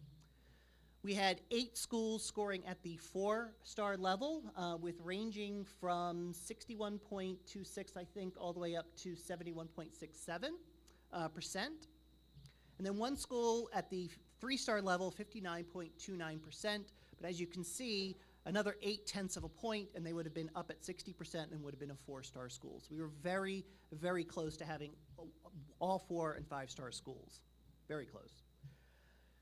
So to get a star rating, you may have noticed there were a couple of schools that were missing. Schools have to be eligible for at least 45 points. So we have Cedar Chapel, Pocomoke Elementary, Snow Hill Elementary, and Worcester Technical High School do not currently meet that threshold. We do expect that as the state rolls out an early childhood assessment, that schools like Pocomoke and Snow Hill will join the Star Club. I've also included in your folders the how the points are calculated, and I won't go over these in depth, but I will just point out a couple of things. The first one is the elementary, and you can see that it's out of 100 points, and of that 100 points, only 20 of it is really directly focused on student performance on an assessment, okay? So 20% of it is focused on what students actually do on the test. The next part, which is the student growth, is actually focused on how much a student grows from one year to the next as compared to every other student in the state. And you can see that that's 25 points for elementary. So you can see that already on our rating system, there's a lot of emphasis placed on growth, right? Not necessarily what the performance. We know kids are going to perform, and they're going to perform at where they were, but are we as a school system moving those kids forward? And that's why that weight is there. And you can see other things, the English language proficiency, only 3 of our schools actually got those 10 points or were eligible because we just didn't have enough of those students. You have to have at least 10 who qualify in order to be calculated in the ESSA stars. You also see chronic absenteeism, which is one of those really difficult things. I mean, it's probably one of the most difficult as a school to try and get a handle on. It's 15 points, so 15%. And any absence that a student incurs counts against us with regards to it. Doesn't matter if it gets medical excused, doesn't matter if they went on a vacation. The reason for them being absent doesn't matter. Once they hit 18 days of absence over the course of 180 school days, they're considered chronically absent and then count against the school. All right. So let's look a little bit closer at the specific elementary schools. And you can see here, and I won't go again, I won't belabor the point and go row by row. And I know it's probably a little small for the audience to see, but hopefully you guys can see it. The academic progress is, you can see the possible and then the amount earned. So 5 points possible and then how many points they earned. And then when you get all the way over to the right in that gray column, that percentage is the percentage of points that they earned out of the points possible. And you can see based upon that, Ocean City Elementary had that up over 75%, which is why they ended up at 5 stars. I will point to you, I mentioned that chronic absenteeism is one of those areas that's really tough. And you can see here, if you look down this list, it's 15 possible points, and we had 7, 8, and 8.5, right? So, and to be honest with you, the state recognized that COVID was an issue last year and actually reduced that range a little bit to try and make it a little more forgiving. But even with a forgiving range, the state as a whole really struggled with that metric and getting points in that metric. The middle school has a little bit more of a complicated system. I do want to point your attention, though, if I could, to that peach column, and this is true on the elementary school as well.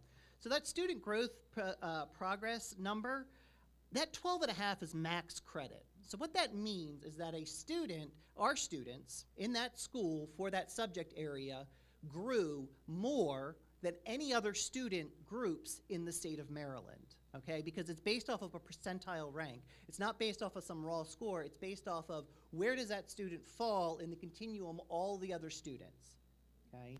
And when I look at that and I think, wow, we had tremendous amounts of improvement. And what this was based off of was the early MCAP that was given early fall, and then the spring MCAPs that were given last spring. Okay, so it was looking at the difference between those, and our kids just went gangbusters, and for the most part did really, really well and grew quite a bit. And then the high schools, you can see some different metrics. I had to kind of stagger it because there's so many different metrics, but they are focused on, like, graduation rate is a big one. Also, this idea of being on track for 9th grade. So students in 9th grade having at least 4 out of 5 possible credits in a major content area or world language. So that's science, math, social studies, English, or world language, having 4 credits in one of those 5 classes, right? And then also there is the cohort graduation, and that is, so they look at basically the 4-year and the 5-year, and that is the most interesting to me because it's the most lagging, right? That starts That started 4 years ago, 5 years ago, right? Those students came into the high school, and this high school had to follow those students and make sure that they got across the line, hopefully at 4 years, but if not at 4 years, then 5. And you can see from our numbers, we did very well with that metric, and we've consistently done very well with that metric. From a statewide perspective, our schools placed on the top 30% of points earned throughout the state. OCS, as I mentioned, placed at the top 5%, and our demographic groups either outperformed or remained equal to whatever the averages of the state were. There was no real demographic group where we fell significantly below where the state was, and we were above significantly in many of them. So to sort of demonstrate that a little bit, I'd like you to just take a look. So this is my graph. Each of the dots, the gray dots, is a school in Maryland, okay? And so on the left-hand side, as you go up, that is the amount of ESSA points earned, right? The quality of the school, if you will. And as you go to the right, that is an increase in poverty, right? It is an increase in the free and reduced meals rate. So each one of the bigger dots is one of our schools, okay? And when you look at this, one of the things I'd encourage you to look at it and think about is that over in that upper right quadrant, we have sort of that high poverty, high performance school. And you can see, if I go back and I just take away the boxes, that above and below that line is about an equal number of schools, right? So below that line, you have high poverty, low performance. And generally, you know, that's what society would expect. High poverty equaling low performance. And yet we have in Maryland this sort of a spread. And when I look at that spread, I think to myself that that's like that if anywhere school quality matters, it's probably right there in that green box. And as you can see, all of our schools that hit that poverty mark are in that green box. They're not in the red box, okay? They're not in the orange one. They're in the green one. And, you know, and that lower left, that would be that low poverty, so schools that don't struggle with poverty but still score low. And you can see it as a state, there's very little schools there, right? Which again, just gives us a sense for what a profound effect poverty can have, but the second half of the graph shows us what a profound effect school quality and our schools can have on those students. Okay. And that's what I have. If you have any other questions, I'm happy to take them. Go ahead, Ms. Addis. Does anyone know why Ocean City Elementary performed so well in comparison to the rest of the schools that took this assessment? Well, actually, so Ocean City Elementary did perform very, very well. But I'll give you an idea here. So they're actually this green triangle right here. So they have a farms rate of about 37%, a poverty rate of about 37%. So you compare them to the Pocomoke schools over here, which have much, much higher poverty rates. And so, yeah, they're a little bit lower, but they're still well above what the rest of the state is. I mean, unfortunately, a lot of times demographics are predictive. And our job, in my opinion, is to make sure that they aren't, that we do what we can do to ensure that they aren't predictive, but the data is consistent across whatever metric or state or group of students you look at. Being poor is a detriment to academic success. And we have to do everything in our power in order to compensate for that. Yeah. And I would also add to that, can you flip back to the last slide? Ms. Shorts and I were speaking with a group recently, and so one of the things I pointed out is that basically we are, our schools are defying expectations. They are defying the norm of what we see across the nation. It's Mr.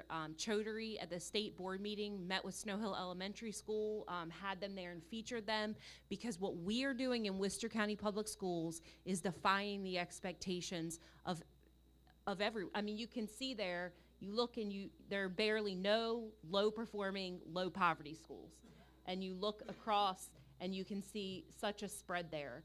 And so really, if you look at that line of best fit, Ms. Addis, when you're asking about that, and where Ocean City performs, those other two schools are what, Pocomoke Elementary? They're actually performing, Pocomoke Middle and Pocomoke High are performing just as well, even though the scores look a little bit different. So they're outperforming everyone else at the same rate as Ocean City Elementary is outperforming their same peers. Any other board members? Dr. Hamill, thank you. Mr. Gordy? Yes. I'll take it. Thank you. Mr. Taylor said, Dr. Hamill is a whiz with numbers, and you proved it tonight. You definitely know your data, and we appreciate your. Yep.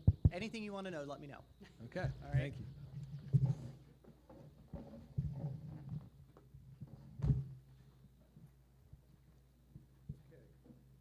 Next up is the Blueprint for Maryland update. Yes, and I'm going to do it right from here. Ms. Schwartz. Yes. So the Blueprint for Maryland's Future, I'm just going to give you a brief update as to where we are with that. So we submitted our initial implementation plan to the AIB, which is a partner with MSDE on our plan, and we submitted that on last Wednesday, March 15th, and I know that Mr. Taylor is extremely proud of the efforts that we put in submitting that plan. If you want to look at that plan, all 195 pages of it are posted on our website. Just a fun fact, we could be no longer than 200 pages, and it ended up being 195. And we are very proud of that product. If you look at the website, it has all the contributors that helped write that plan, and we had over 70 different stakeholders that helped contribute to that plan. They were community members, people that worked in our school system. So thank you so much to everyone who was on the steering committee and who helped on the pillar committee. It was quite an endeavor from December when that plan was released till March 15th at 5 p.m. Who's counting? When we finished that plan and posted it. So it is on our website if you'd like to look at it. We would be more than happy to share that with you. And just a little timeline moving forward. Between April and May, we are told that the AIB and MSDE will provide us some initial feedback on that plan. That plan also has success criteria that goes with it.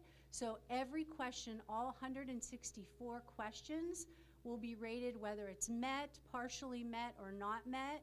If any of them are partially met or not met, we will be asked to resubmit that question. So we will have between April and May, when we get our feedback, till June or July to resubmit that, because no question can be partially met or not met. And then by July, our plan should be completely done and we'll resubmit it. And our final approval will come then. And then we will start again on August 1st when the AIB will come out with and MSDE will come out with a new plan that will be due again next March. And at that time, the AIB is currently working on outcome measures that will be linked to data test scores, and I'm anticipating like KRA scores and that. So those questions will be directly linked to outcome measures at that time, and they are working on that currently. So that is where we are, and I don't know if Mr. Taylor wants to add anything onto that, but just thank you to all of our stakeholder groups and steering committees that added to that endeavor. We're very proud of our product. Thank you, Ms. Schwartz. Mr. The Taylor. only thing I will add is to just reiterate, it was a tremendous amount of work that the teams of people put in to get our first draft of the plan that went in. A lot of late nights down here trying to get that work done, and I want to thank Ms. Schwartz for her leadership. The state required us to have a blueprint coordinator in every county. The state is also working on maybe providing funds for each county to have someone separate from everything else they do to be a blueprint coordinator. The small counties like us, it's impossible for us to hire a position to do that work, and it's something that's done every single day. So I want to thank Ms. Schwartz for her leadership and all those folks who are in the room, the executive level team who are the coordinators of each of the pillars and teams of people that they work with through the process. So we will continue to move forward. More to come as we hope to share each month where we are with the blueprint, and a lot of work ahead of us, but we will take on the task and do our very best. Ms. Schwartz, thank you for all your hard work and your team. We appreciate that. I have a question. Yes. I've been doing some reading up on the blueprints, and I've come across the idea of the concentration poverty aspect of the blueprint. Mm-hmm. Can you explain how that is going to affect, I believe we have 4 schools that are in the concentration of poverty. So how is that going to affect our schools depending on what is the likelihood that by year they might dance in and out of that concentration of poverty level? And if that's the case, is there going to be an issue that things are given to these schools for concentration of poverty, but then they might not be in it the next year, and then those things are then taken away? How does that work? Yeah, great question. Actually, it was designed that the poverty level to get them into concentration of poverty will actually drop, Ms. Addis. So by the end of the blueprint, it'll drop down to 50%. So actually more schools will get in. So that should not be a problem. So right now it started out at 70%. That's why we had 3 schools actually that are in right now: Cedar Chapel Special School, Pocomoke Middle, and Pocomoke Elementary. And we had word that Pocomoke High School will be added next year, and we hope to add other schools as the levels drop down to 50%. And what is the criteria to get in the concentration of poverty level? The farms, the free and reduced lunch will be below 50%. Yeah. Yeah. 70 or 80%, so Mhm. we'll go down to 55% over the next several years. Yeah. Okay. So more schools will qualify. Yeah. Yeah. Okay. So the requirement will actually drop, so that shouldn't be a problem for them to fall out of it. Okay. And Mr. Tolber, correct me if I'm wrong, but it's a 3-year, correct? Identification? Yeah, once they're identified, they're good for 3 years. Right. Okay. Adding in the sliding scale that lowers, Yeah. it would nearly be, it was created with a mathematical formula that it would almost be literally impossible unless your school got picked up. And we took Pocomoke Elementary, or that we just saw up on that screen, and we dropped it at Ocean City Elementary, which Yeah. never happens. I mean, I guess it could, but it would be like almost unlikely, like a unicorn. Yeah. Perhaps. Yeah. We would have larger things to worry about if that happened. Like the world would be bizarre. Yeah. So, yeah. And then I had one more question. Sure. We all know that with the blueprint, we don't really know what's going to happen with the future of it. Like you had heard at your meeting that it's a plane taking off and we don't really know what's going to happen. But have we, or has the administration started to run any type of scenarios for what could possibly take place? And if something does occur, then we, are ready for those certain circumstances. Like, for give example, teacher salaries are supposed to rise in 4 years, I believe. 27 to $60,000. How are we going to get there if there is a gap between where we are at currently versus getting to that $60,000 range? What are the scenarios that are playing out as far as, are we going to be cutting costs anywhere? Are we going to be reallocating money to different categories? What is the plan? Well, I'll answer first, and then Dr. App, you can do it when we're talking about salaries. Our plan is now that we have just finished negotiations that we're going to sit down with the Teachers Association, and we're going to look at our salary scales and begin to see where we can make adjustments if that's possible. I can't tell you what those adjustments or with collaborative effort with our association try to determine how we can change maybe some of the scales. Are we going to make adjustments as far as making cuts and all? That has not been on the table at this point. The legislation requires us to do certain things, and it's our hope that there will be more state money coming our way. We don't know that at this point, but I will tell you, based on my meetings at the state level, every county, including those who get a large sum of money from the state government, is having challenges. And so as we go down and it becomes closer to a reality, we're going to try to forward think as much as possible, Katie. I mean, we're going to look at what's the hot piece of this right now that we can adjust. It's a huge price tag. Right. It truly is a huge price tag if it goes through. I don't have a crystal ball. I don't think all of it will go through. That's just my opinion and mine only. But we will continue to work collaboratively with our team of association to make sure we can take a look at and realistically be able to at least approach our funding agent, which is the county commissioners, to see They have also, many of them have spoken to me, and I'm speaking with county commissioners right now individually. 2 of them are here tomorrow. I'm meeting with both of them tomorrow about our funding situation, and you'll hear later about our budget. And so it's got to be a collaborative effort between this board, our elected officials who pay 82% of our budget because of our wealth formula here in Worcester County, and then also working with our state leadership and state delegation to see how they can help us in Annapolis to meet some of our financial needs that will be by law. And if it comes to having to make cuts, you know, we are driven by the funding that we get from the different agencies. So we will just have to see where that goes as time moves forward. Dr. App? I'll just add, you stated, as I would have, I will just say that the career ladder that's in the blueprint has to be, right now as of today, has to be in place by July 1, 24.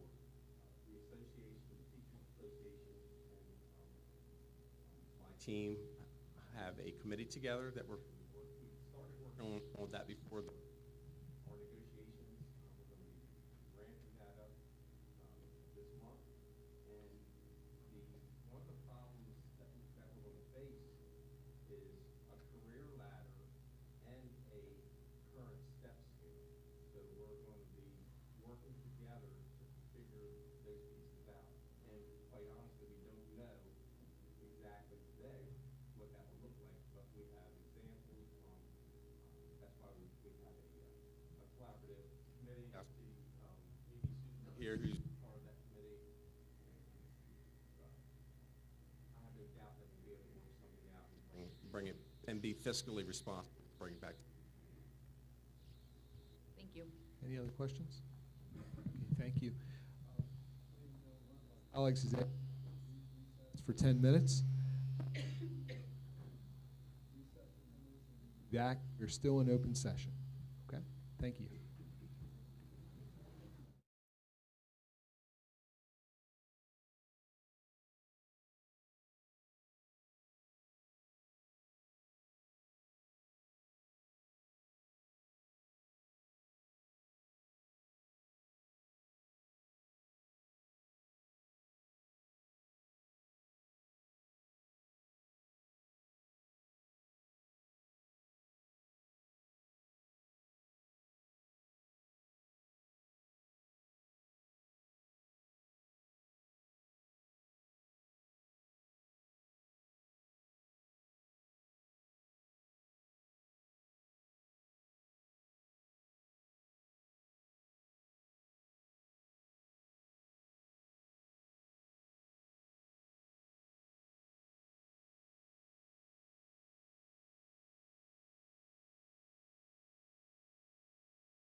Forward, I'd like to ask for our personnel exhibit 7.1, and I'll refer to Dr. App.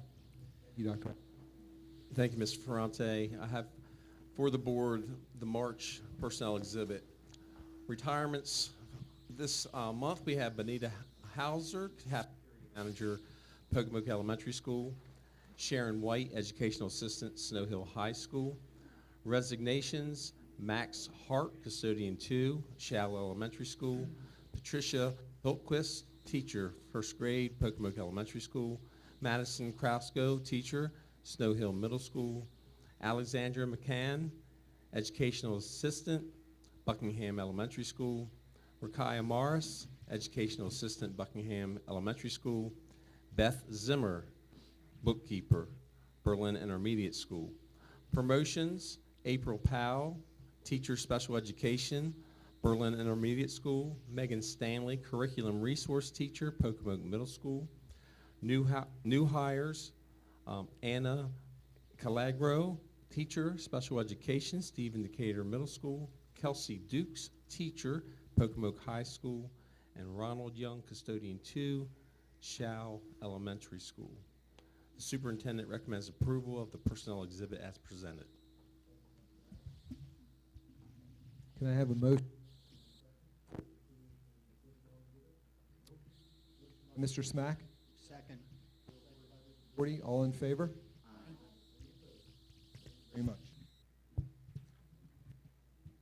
Okay, now I'm going to turn it over to Dr.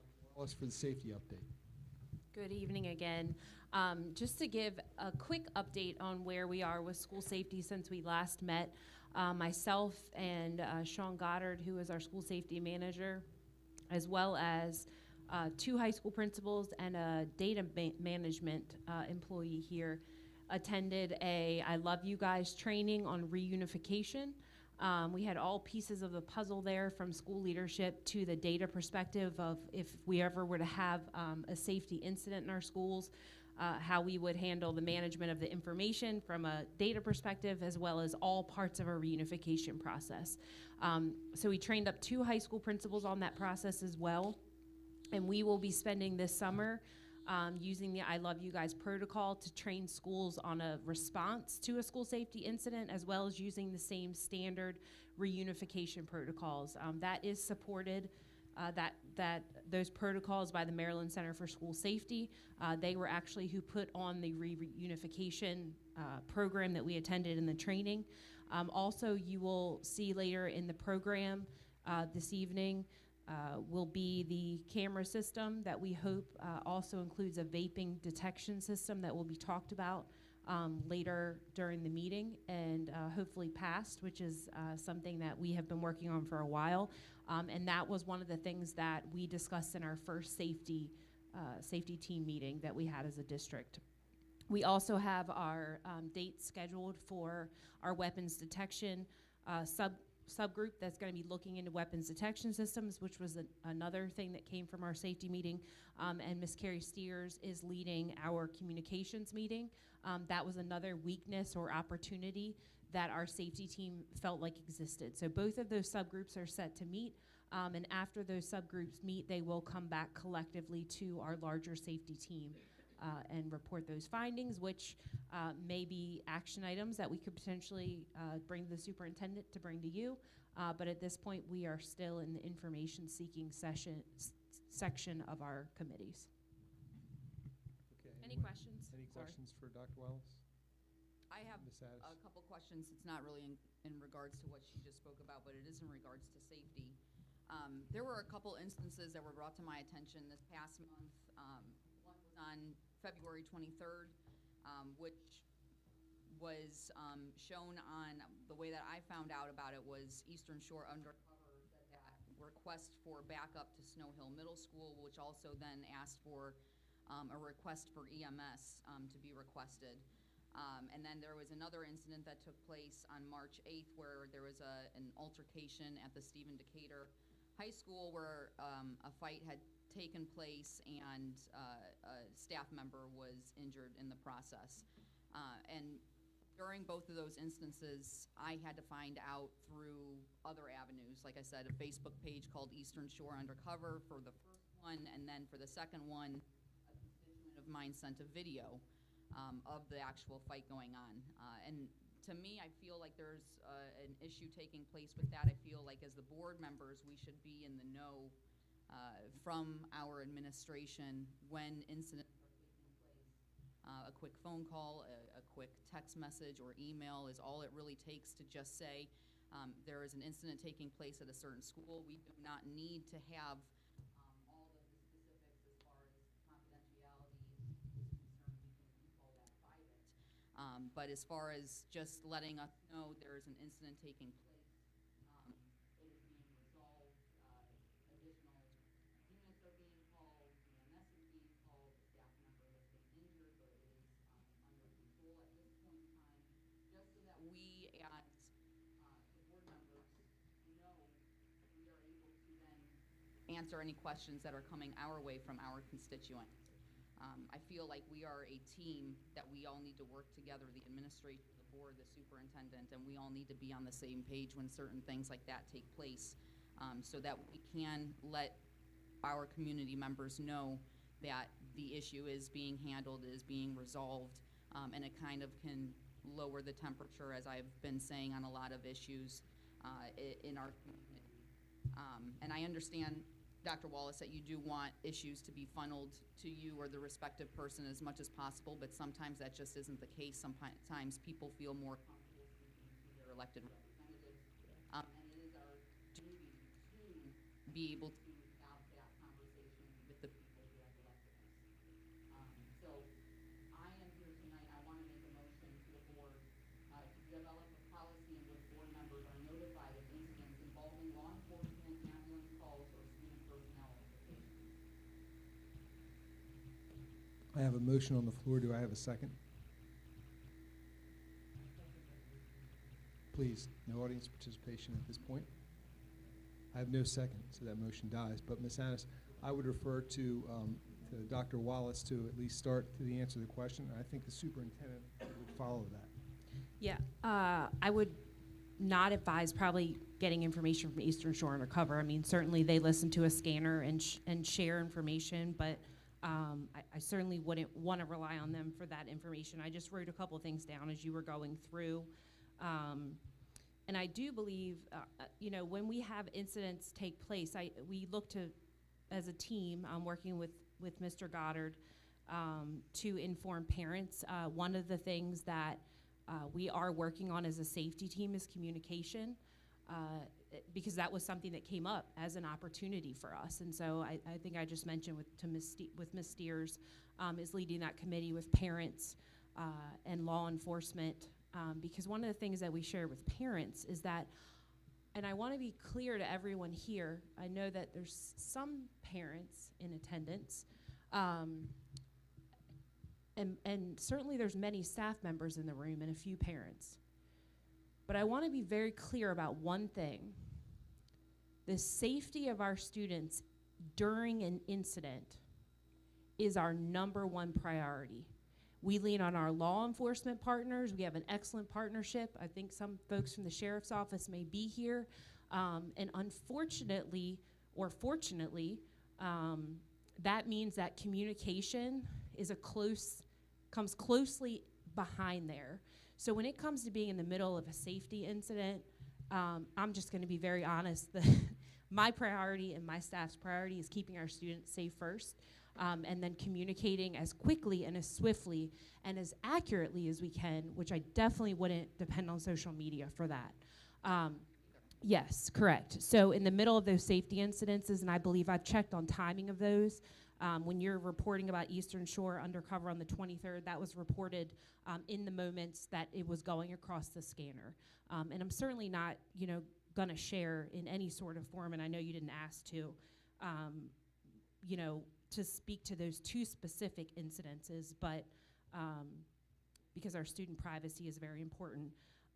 But I do know that if it is a large-scale incident, and we don't have a protocol for that, so maybe that's something that we could work on as a safety communication committee, of when we notify the board. Typically when we send a notification out, and I believe that you all did get a notification when we sent out a notification to parents, around those events. I mean, I believe that Carrie, you can correct me if I'm wrong, but when we communicated that out about the Snow Hill Middle School event, we communicated, I believe, that out with board members. Yes, yes. Right, and we really don't want, and I'll let Mr. Ferrante or Dr. Andes or someone who has more knowledge of this than me to respond to this part, but at no point would I ever want to put any of you in a position where you are the one communicating with families directly about a school safety incident. If we're communicating with families, I would very much appreciate it coming either from we really like to point it back to our school administrators who are sitting in the room for parents or family members to get information, but you could speak more to the role of a board member in daily interactions between students or during an incident. Yeah, and before I turn it over to Mr. Taylor, as a matter of protocol, especially when there's any kind of bus accident or there's a bus bump, and Mr. Taylor has always reached out to the board members to advise us of any kind of accident that's taken place, but there were no injuries, or he advised us if there were injuries. Within regards to altercations at school, if anybody has been injured, as a matter of courtesy, I think Mr. Taylor or somebody from the staff, executive staff, would reach out to let us know that there was an injury. But as a matter of just a fight that occurs on a daily basis, I don't think that that's something that we need to be notified, nor I think that we need, as a board, to refer to the people in the school system who are handling it, because they have all the information, Ms. Addis. We don't. So we're only getting piecemeal information, and we don't have all the information. They're the ones that need to be able to address it. Now, Mr. Seitz is here, and I've referred many calls to Mr. Seitz that I've received from different parents. He answers them, and so the principal's job is to do that.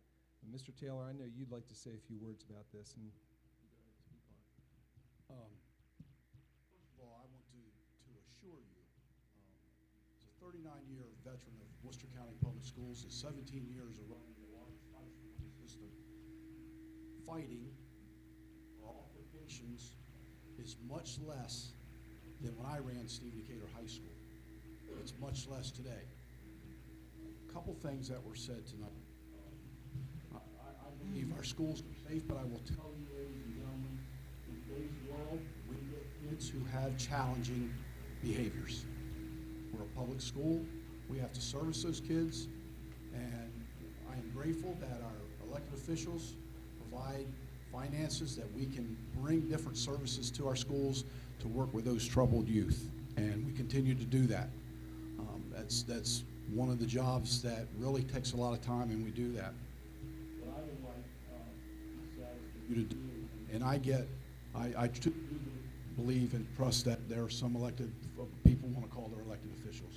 I know that, but tonight is the first night that I've heard, unless you've been speaking with Mr. Goddard or Dr. Wallace, that on two instances, why wasn't somebody calling us on February the 16th or whatever date you said was the first one? What was the first date? The 23rd of February. 23rd of February, and this is 21st of March. And as a board member, and I say this to all board members, if you're concerned about those things, pick up the phone the 23rd of February and call us. And say, I've got a concern. The person, what I would suggest is you say, you know, would you like me to have somebody call you, or would you like to call one of the staff members to get information? If the answer is no, which you may get, then you call us as a board member. I know board members here call all the time, and the years I've sat in this chair, they've called and say, hey, got an issue, just want you to know, can you provide me any information, or would you call this parent, or would you call this concerned citizen, is the way we do it, and try to get it worked out. Instead of a month later, I'm finding out that on the 23rd, I knew we had a problem. I was well aware of it. And then on the 21st of March, we're trying to discuss what we should do about it. So I would just appreciate someone notifying somebody on my team to address that, instead of in here where I think it's wasting everybody's time to talk No, about. I don't think it's a waste of time. I believe that I shouldn't have, and by no means, I want to set the record straight. I don't want to rely on Eastern Shore Undercover, nor should I feel like I am if we are all working together, we are the elected officials. We serve our community. And if our community reaches out to us, we should at least be on the same page of, yes, I know that there is an incident, let's move you on to the correct person. I don't want to be telling someone, no, I haven't heard of that. What are you talking about? That, to me, looks incredibly unprofessional on everyone's part. I'm not trying to gather specific information. All I'm trying to ask for is for us to be in the know when circumstances arise that we might be getting phone calls on, so that we aren't like deers in headlights looking, or a deer in headlight looking and saying, we don't know what you're talking about. Because to me, that's unprofessional. We should be able to understand what's going on. We're not gonna have all of the information, but we should at least let people know, I know that this is a concern, let me pass you on to the correct person, and we can take it from there.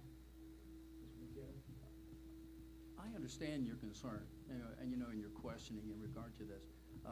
My experience over the years, with being in a classroom or being on the Board of Education, is that a lot of times there's misinformation out there that as a board member, I don't want to push that information on, right?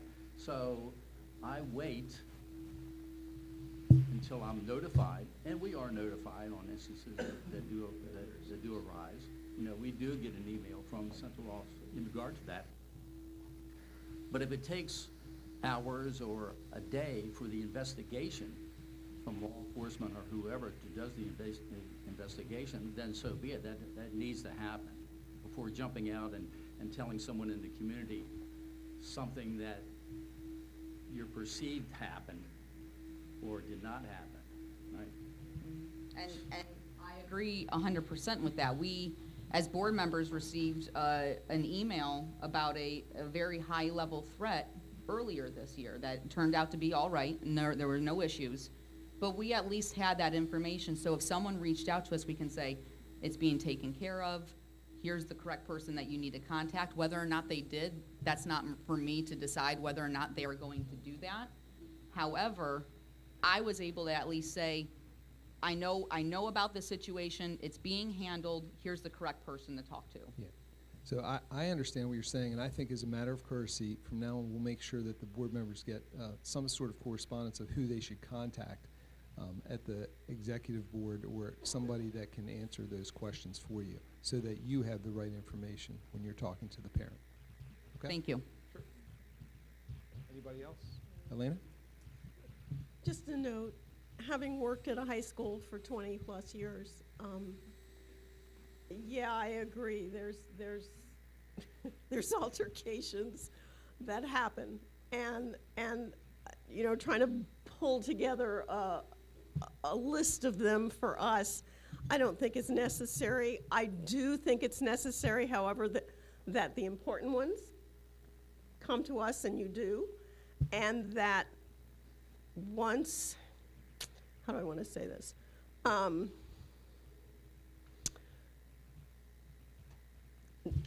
If a constituent calls, if someone calls me, I immediately call district and go, okay, hadn't heard this one, can you help me? And I did that. Oh, good. Yep. Okay, and that's how I handle it. Because most of the time, the altercations that we're talking about don't result in serious. Some do, but most don't. The one altercation I was bringing up was because a staff member was involved and injured. I'm not asking for a report on every little fight that takes place. We all know that fights are going to happen in schools. But I think some clarity, though, around a staff member that was injured. It's not from an HR perspective for us to share, but if a staff member, to speak specifically to the situation that we're talking about, I was sitting with Mr. Seitz that day and responded directly back to you. And if you said it came from Eastern Shore Undercover, it came from Eastern Shore Undercover, but I was sitting with Mr. Seitz and hadn't even. Was the other one. Oh, I'm sorry. Yes, you're right. February 23rd. Yes, correct. But we had not, I was sitting with Mr. Seitz at a table at a training. So I think, I'm not sure exactly what information was received or what was filled out, but certainly that's not for me to share from an HR perspective. But I would say that I do not believe the question that you asked me, I answered very specifically, and what you had heard was not true. So, based on what we have. Any other questions for Dr. Wallace? Okay, thank you. Moving forward, physical operations, 8.1. Steve indicated motion to, we need the middle school addition requisition. And Mr. Tolbert, I'm going to turn it over to you. Yes, thank you, Mr. Ferrante. We have Mr. Joe Price, our facilities planner. We seem to hear middle school requisition number 16, request for payment. Mr. Price. Good evening, Mr. Price. Our new CCTV system is operational at Stephen Decatur Middle School. The PA system will be operational the first week in April. We're continuing with closeout training and closeout documentation, and the superintendent recommends approval of requisition 16. Okay, any questions for Mr. Price? Dr. Andes, I know you have a question, or you'd like to say something. I move that we pay the bill. Okay, I have a motion by Dr. Andes. Do I have a second? Second. A second by Mr. Gordy. All in favor? Aye. Any opposed? Okay, Mr. Price, thank you. Thank you very much. Thank you, Mr. Price. Next item up, we have Mr. Sam Slakem, our maintenance operations manager, and Mr. Sean Goddard, our coordinator of safety and security, to talk about the purchase of some security camera upgrades and some vape detectors, as Dr. Wallace talked about in our safety update. Good evening, gentlemen. Good evening. How you doing?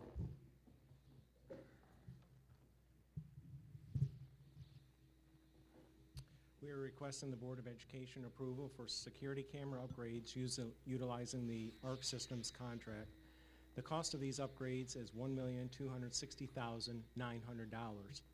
These upgrades would be funded by the Hate Crimes Grant, Safe School Grant, Maryland Rebuilds Grant, and local funds that were approved previously for these upgrades. The security camera upgrades will improve the school safety for the staff and the students. The superintendent recommends the approval of the ARC system contract in the amount of $1,260,900 for the security camera upgrades.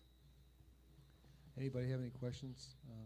Mr. Slaker, Fonte, I Mr. will Goddard? mention that this project is being funded mostly by money set aside by our county commissioners in fund balance last year. They set aside about $1.5 million, and $975,000 of that was for these camera upgrades.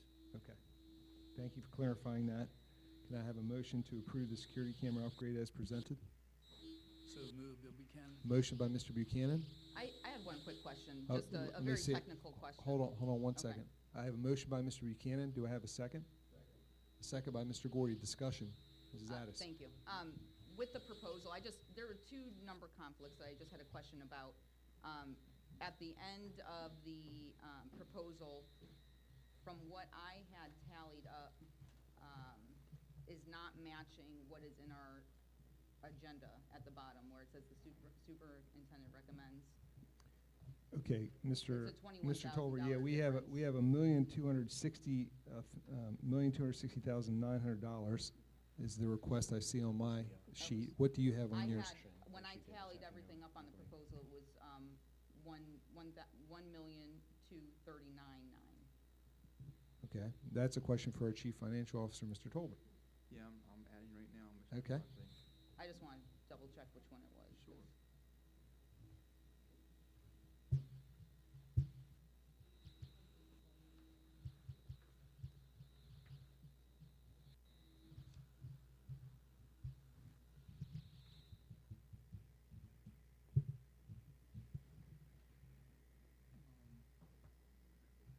I come up with $1,260,900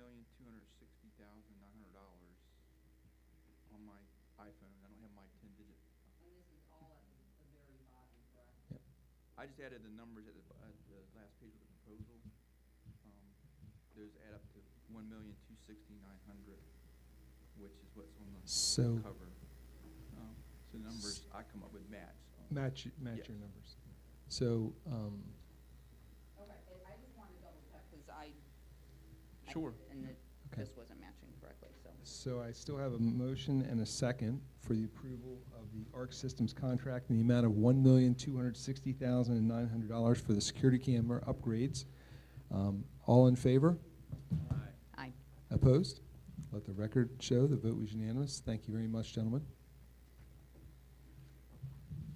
Thank you, Sean. And next up, Sam, we have the HVAC replacements at Pocomoke Middle and Snow Hill Middle, also being funded by fund balance from our county commissioners. Good evening. We're requesting Board of Education approval for replacement of several rooftop units at Pocomoke Middle School and Snow Hill Middle School, with the award going to Wilfrey Company Incorporated. The cost of this work will be $548,295. We'll be utilizing the Wycomico County Board of Education contract for this work. Local funding was approved, as well as Delmarva Power rebate dollars to fund this project. On behalf of the superintendent, we recommend approval of the proposal by Wilfrey Company in the amount of $548,295 for the replacement of the rooftop units. Okay. Any questions for Mr. Slacum? I was just wondering what the utilization of the contract with Wycomico County Board of Education was. Is that a dual contract? How does that work? So Wycomico County has several purchasing vehicles that we're able to utilize as a local Board of Education. It is set rates for labor, set rates for equipment markup, that sort of thing. So I'm not sure if that answers your question. Okay. So do I have a motion and a second to approve the replacement of the rooftop units as presented by Mr. Slacum? A motion by Mrs. McComas. Do I have a second? Second. Second by Mr. Smack. All in favor? Aye. Any opposed? Thank you very much. Thank you, gentlemen. Have a good night. Next up, Mr. Ferrante, is the board's going to be asked to adopt their FY24 proposed budget in just a few minutes. Before we ask you to do that, I wanted to walk you through a brief PowerPoint that kind of highlights what's included in FY24 proposed budget. Thank you, Mr. Tolbert. Appreciate that.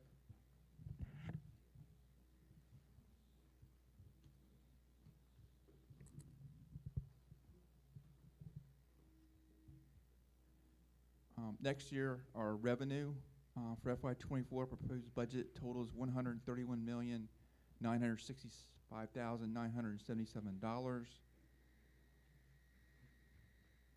and $106,026,226, or 80.34%, is scheduled to come from county appropriations. As I think we discussed earlier, our school system continues to be very highly dependent on our county commissioners for our funding due to the wealth-based state funding formula.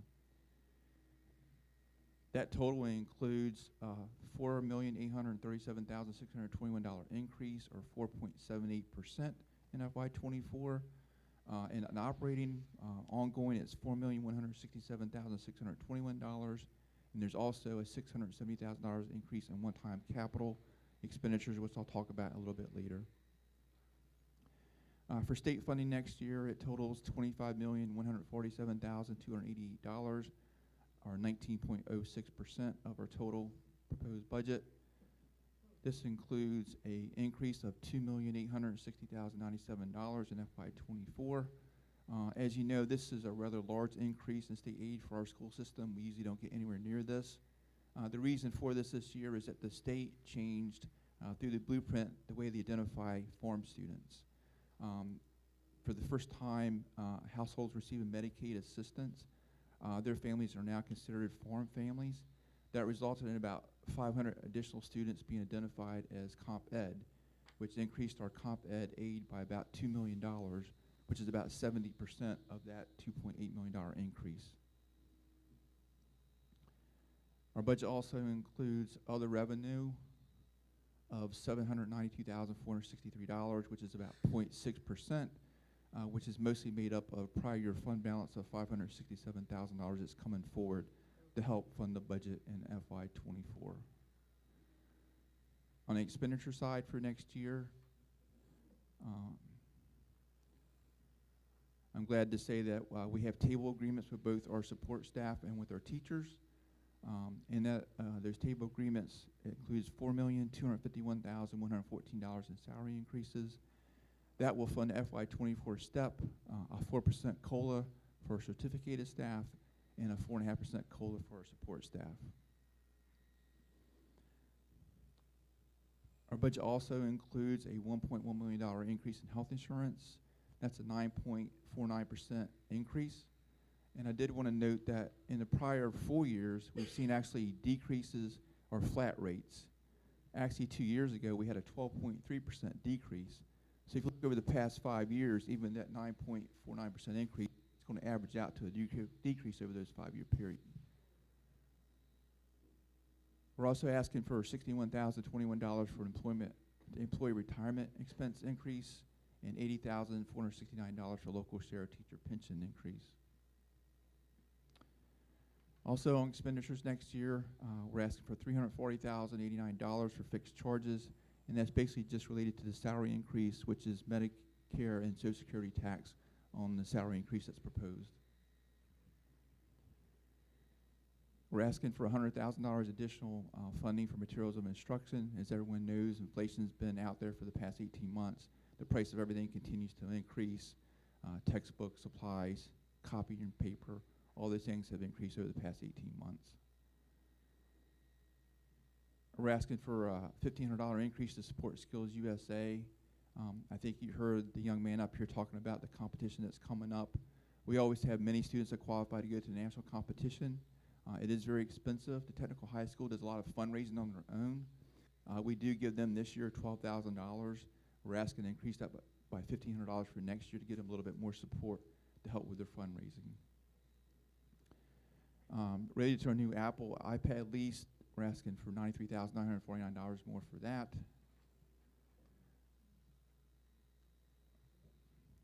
Bus contractor increases, total $403,742.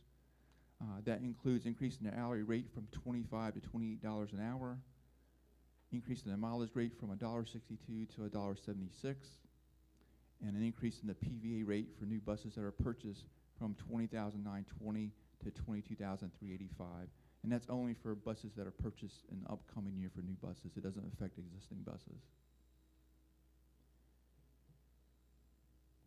Some other expenditures that are related to the blueprint. Our budget's increasing by $100,000 to cover dual enrollment fees. As part of the blueprint, dual enrollment fees now are free to all students, so we will pay those fees as a school system. Also, we're requesting $100,000 for the National Board Certified teachers. Included in the blueprint legislation, once a teacher receives NBC status, they get an extra $10,000 on their salary.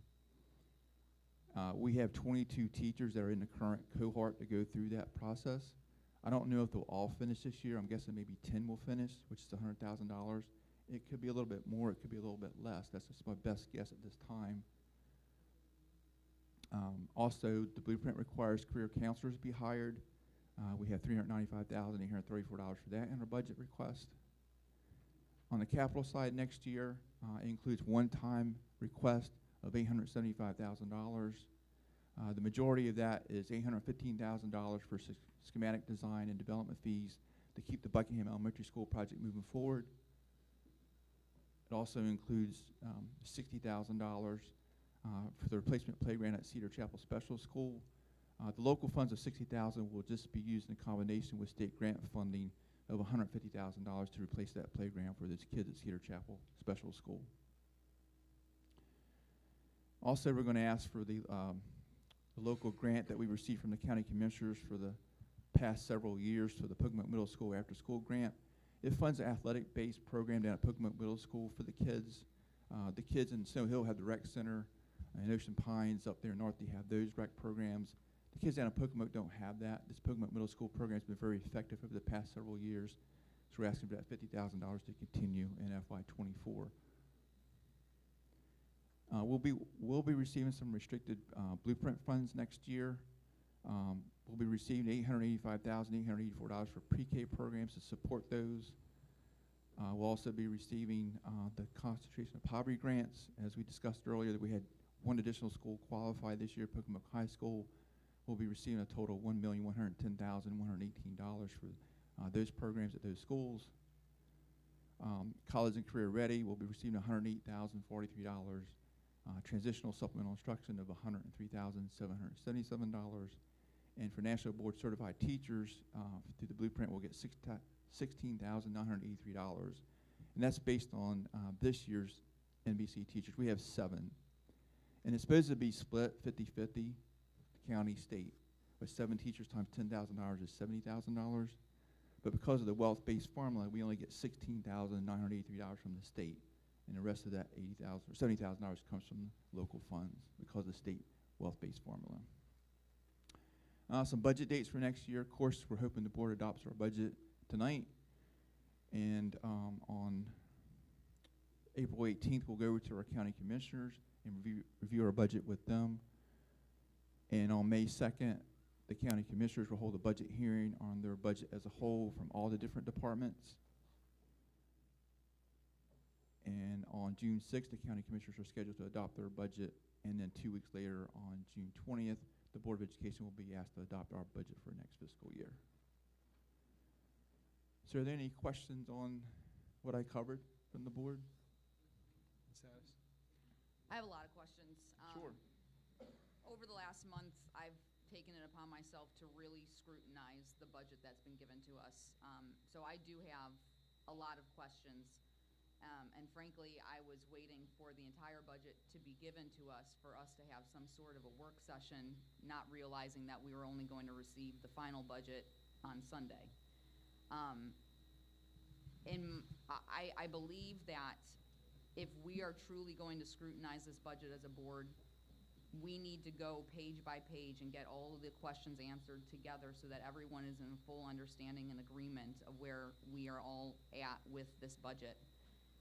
And I am making a motion to table the vote for tonight on the budget for a week or 2 weeks, depending on what the board decides, and at which point we would have an emergency work session to be able to really scrutinize the budget, because like I said, we can go through all my questions tonight, or we can make a motion to table this until another week and really be able to go through the budget line by line and get our questions answered before we are able to make a prudent decision for our county.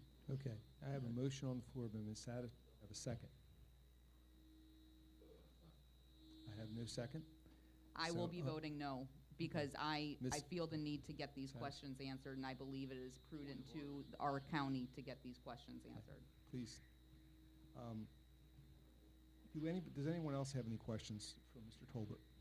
I would like to add that Mr. Tolbert started working on this budget last fall, and he gave us, at our preliminary budget hearing, he gave us a lot of those numbers that you had in front of you. Those numbers really haven't changed. We just finished negotiating the contracts with the teachers and support staff and bus contractors just as recently as last week, and ending one on Friday and another one today. So those were just negotiated. So, but if anybody else has anything, any questions for Mr. Tolbert, please let us know. Dr. Andes? I want to thank Mr. Tolbert and the entire team that puts the budget together. It's not easy to put a budget together for the school system. I've done it 16 times. We have to balance the needs of everyone in the school system. And it's a challenge, especially in rural school systems, because of the fact that we don't have the same population in every single school. So example, Pocomoke schools have fewer students than Stephen Decatur schools, as an example. So as a result, it costs more to educate a student in Pocomoke or Snow Hill than it does at Stephen Decatur High School, as an example. But our community made a decision before I arrived in our community many, many years ago that it didn't matter what your zip code was or where you lived in Worcester County, you were going to have the same opportunities whether you lived in Pocomoke or Snow Hill or Ocean Pines or Whaleyville or West Ocean City or the town of Ocean City, you're going to have the same opportunities. So as a result of that, it costs much more to educate a student in the Pocomoke community or the Snow Hill community, or as compared to the North End. In many cases, on a per student basis, it's as much as $6,000 to $7,000 more per student. The other challenge we have in putting a budget together in Worcester County Public Schools is the source of our funds. We get some federal funds, but it's restricted. By restricted, I simply mean that Mr. Tolbert, when he puts together a budget, consulting with the superintendent, that money has to be spent exactly where Sorry, this mic's gotten off. And I have to bend over. So, the other part, this thing cut. There we go. I have to swallow this mic. I feel like a DJ. The other part is some of the state money coming from Blueprint is restricted. So we have restricted federal dollars, we have restricted state dollars, and then at the same point in time, we have comparability issues that the chief financial officer has to take in consideration. Combined all of that together, and I could go on and on and on and on forever. But I just wanted to thank and commend Mr. Tolbert for the excellent job that he has done, both in the preliminary budget work session that we had several weeks ago, when he walked through our entire budget line by line, right here at 10 o'clock in the morning, and reviewed that entire budget. The second thing is that Mr. Tolbert and his staff has not grown significantly over the last several years. But at the same time, the demands on his office have significantly grown. He mentioned a number before, and you correct me if I'm wrong. I'll hand you the mic and you can correct me. There were 87 grants that your office administers. Now we all know that grants come with paperwork upon paperwork upon paperwork, but his office does it. And I walked down there, I don't know, a month or two ago, and I can't remember, I don't think your office has grown in staff since I left in 2012. I think it's the same number of people that happen to be there. Okay, you added one person. My point is that one of the best things that I ever did as superintendent was to hire this man. Thank you. Was to hire this man. And we stole him from county government. He was the assistant treasurer in county government.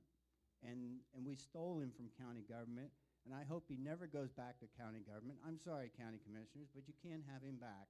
He's ours to keep. He does an outstanding job, an excellent job. At any point in time, if anybody has a question about what is in the budget, line item by line item or anything else, pick up the phone and call him. Whether it's a member of our public or whatever it happens to be, just pick up the phone and call him. Putting this budget together is a significant challenge. The process starts way back in September when we do our parent surveys.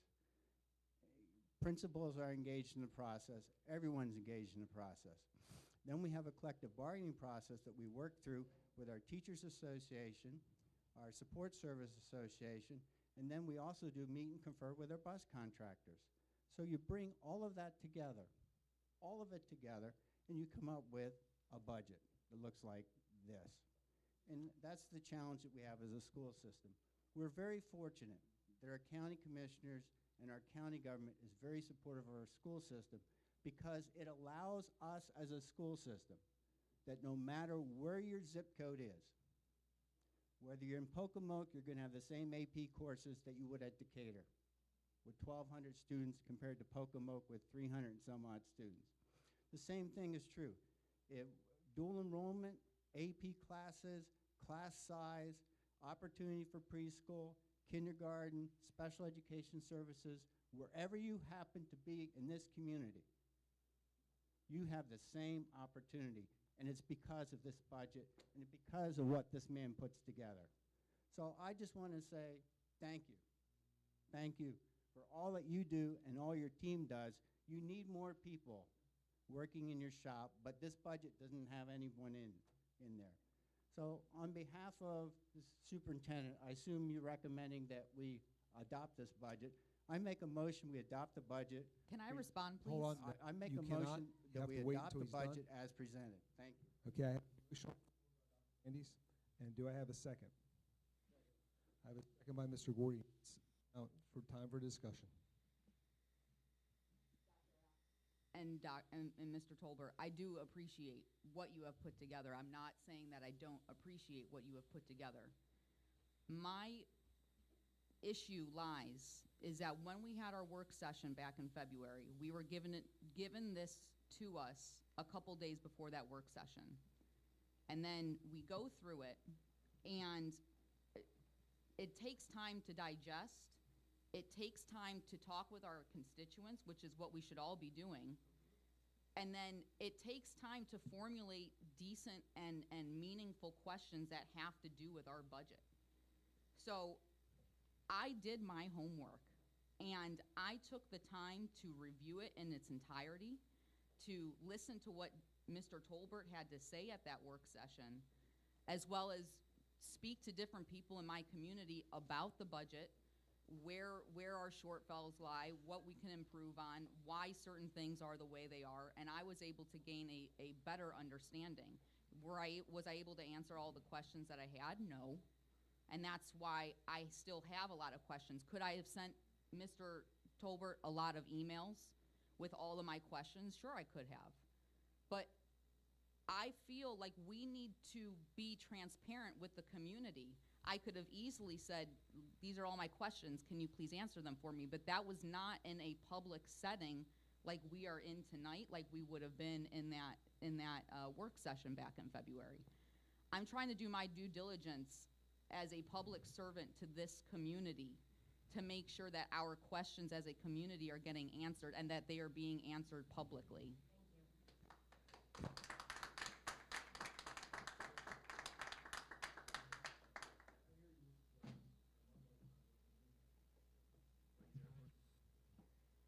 I hear what you're saying.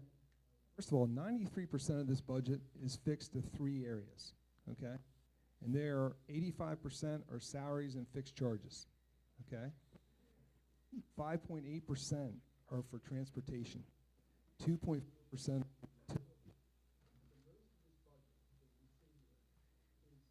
already set in the budget year to year, okay? I asked Monday. And on Monday. Would have answered them, because I know Vince well enough to know he would have done that. So any of the questions, I mean, there's not a lot in this budget that varies year to year, okay? We have to negotiate our salary packages. We have to do that, and that is always seems to come at the last minute, but it is a fixed. There's a lot of charges here that are set for the year. So those questions could have been answered by Mr. Tolbert if you had reached out to him on Monday, and you didn't do that. Here, okay. Favor? Any opposed? Nay.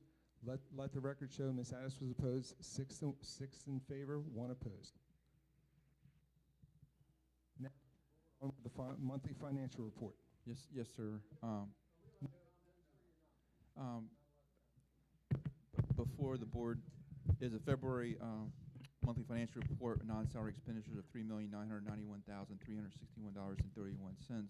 The superintendent recommends approval of the financial report as presented. Okay. Any questions for Mr. Tolbert? Can I have a motion and a second to approve the monthly financial report for FY24 operating budget as presented? So moved, Bill Buchanan. Motion by Mr. Buchanan. Do I have a second? A second by Ms. McComas. All in favor? Aye. Any opposed? Thank you very much.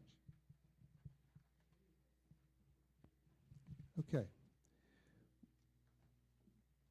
Now we have Board of Education reports, and I open the floor up to any of my board members who would like to speak.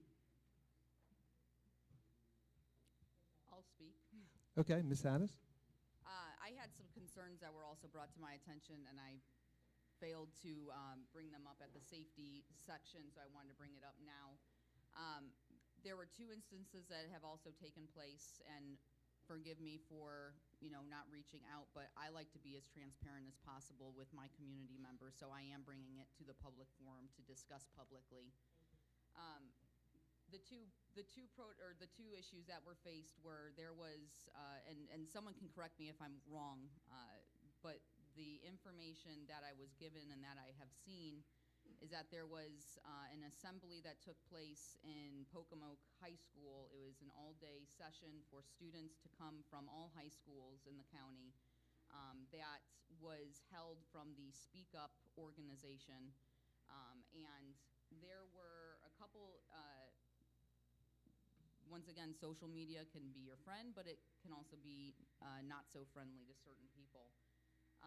But there was one of the guest speakers, it was, like I said, it was based around the Speak Up Club. And one of the speakers, her name was Miss Hollywood.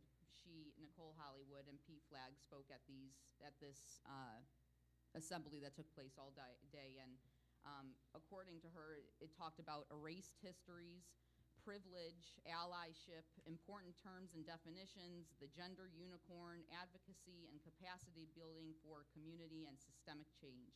And these are the words of Miss Hollywood's on her, once again, her Instagram page. And they also took pictures in front of the wall mural that is in Pocomoke High School with the raised fists. And many like I said, many photos were taken in front of this mural. And Miss Hollywood also claims that the mural in the school where the event was held, which has drawn much ire from the local parent group of homophobes and bigots, these people and Moms for Liberty are attempting to push a Don't Say Gay bill through the Maryland General Assembly. The Don't Say Gay bill that she's referring to, if anyone doesn't know, is the Senate Bill 566, which is co-sponsored by Mary Beth Carrozza for a parental rights bill. And if we are going to have a wall mural that claims to encourage unity, all that seems to be doing is spreading hate speech and divisiveness, all from guest speakers who are in our public schools that we invited in and allowed in. Another posting from the P-Flag organization said that we had a great time talking about work P-Flag does and providing everyone with hashtag swag. And so my question is, how does swag get approved to be given out, and what was given to these students? Because according to our policy in Section 1C, Community Engagement, titled Distribution of Written Material, says, no person shall distribute any written material on school property during the school day or at any school event or activity without prior approval of the superintendent or designated representative. So I would like to know who approved this swag to be given out. Also, the policy Section 1C, Community Engagement, titled Canvassing in the Schools, says, marketing and or sales of materials or services and other solicitation on board property are prohibited except for authorized vending machine, cafeteria, bookstore, and sports concession stand operations. So I would like some questions to this assembly that has taken place, because if we are going to talk about student engagement and achievement, which I am all for doing, but we can't take them out of their school day for an hour for a pep rally, but we can pull students out of all of the 3 high schools to attend this assembly for an all-day assembly. How is that not going against the curriculum that they should be learning during the day? Okay, Ms. Wallace, Dr. Wallace, would you like to answer that? Sure. It was a lot I tried to write down so that I can get the question. Is your question, I know you said a lot of things, but I'm guessing that your question is who, based on a social media post that P-Flag gave out swag, and who approved for them to give out swag. Is that your question? Yes. That's a really great question, and I can get you the answer to that. But I honestly don't know the answer to that off my head, nor do I know if there was even swag given out. I can provide off of a pictures. social media I can post. provide the pictures of them Sure. standing in front of the wall mural to make You it can, a legitimate. any of that would be concern. super helpful, and I would be Ladies. glad for you to share that. Okay. Anything else?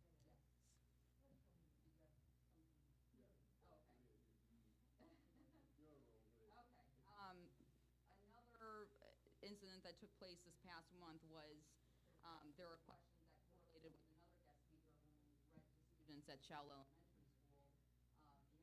Many parents on the Shell Elementary social media page were upset about the choices of his dress and the interaction he displayed in pictures on the Shell Facebook page. So what I guess I'm asking is there a dress code for speakers who come in? Is there background checks done on speakers who come into our schools? And are parents made aware of guest speakers that come in, et cetera? Because there's parents who are upset with that. So I think I would refer to Ms. Shorts on that one, but I do know that speakers have to be approved before they come into the school system.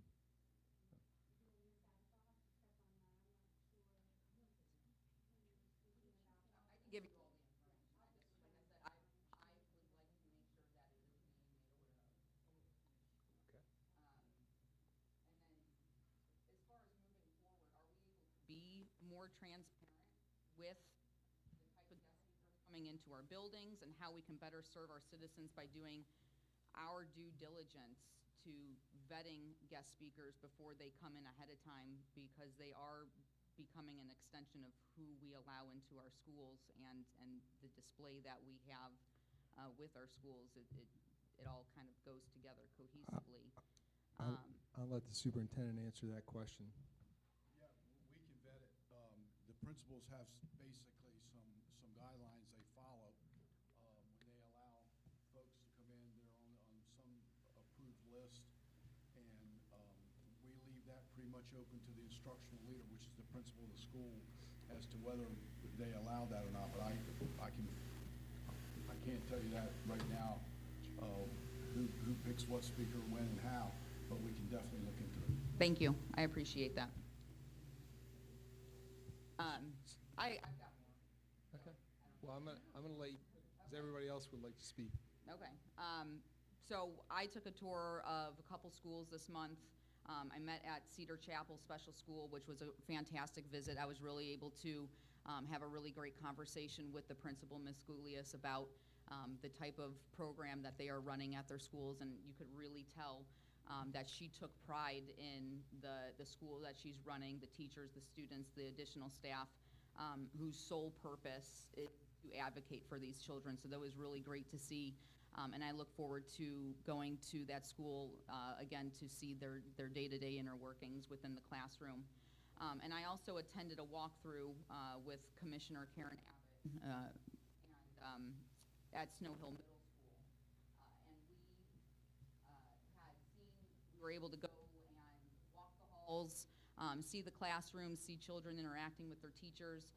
We were able to see during that time we were there, we were able to see their 4th grade wax museum, which was really neat to see. Kids were able to dress up with the person that they were interacting as. They were able to work on their writing and their speaking skills. So it was just a really neat experience to be able to be involved in. And then we also viewed, we went all over the school, but we were able to see, there was one classroom in particular that when I walked into, I was just blown away. It was a social studies classroom, and I can't remember if it was 7th or 8th grade. But it was amazing. The wall decor, lights, posters of patriotism and American ideals. It just made me want to sit in that classroom and learn about the history of our nation, which was really neat to see. And then a couple of the things that I was a little unsure on or questioning, there were some things hanging in the hallways that I wasn't quite sure on, as far as, not necessarily hallways, but in classrooms, that made it to their wall as a wall mural of one of their projects, it looked like. But classrooms talked about on their walls, they must have asked the students what they would do or what they would stand up for, what kind of social situations would they stand up for.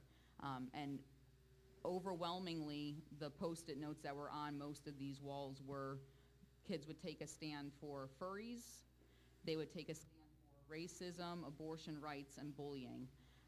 Now, whether or not we agree with whether or not we should be taking a stand for those things, first of all, I would like to know what a furry is, and why this is something kids want to take a stand for.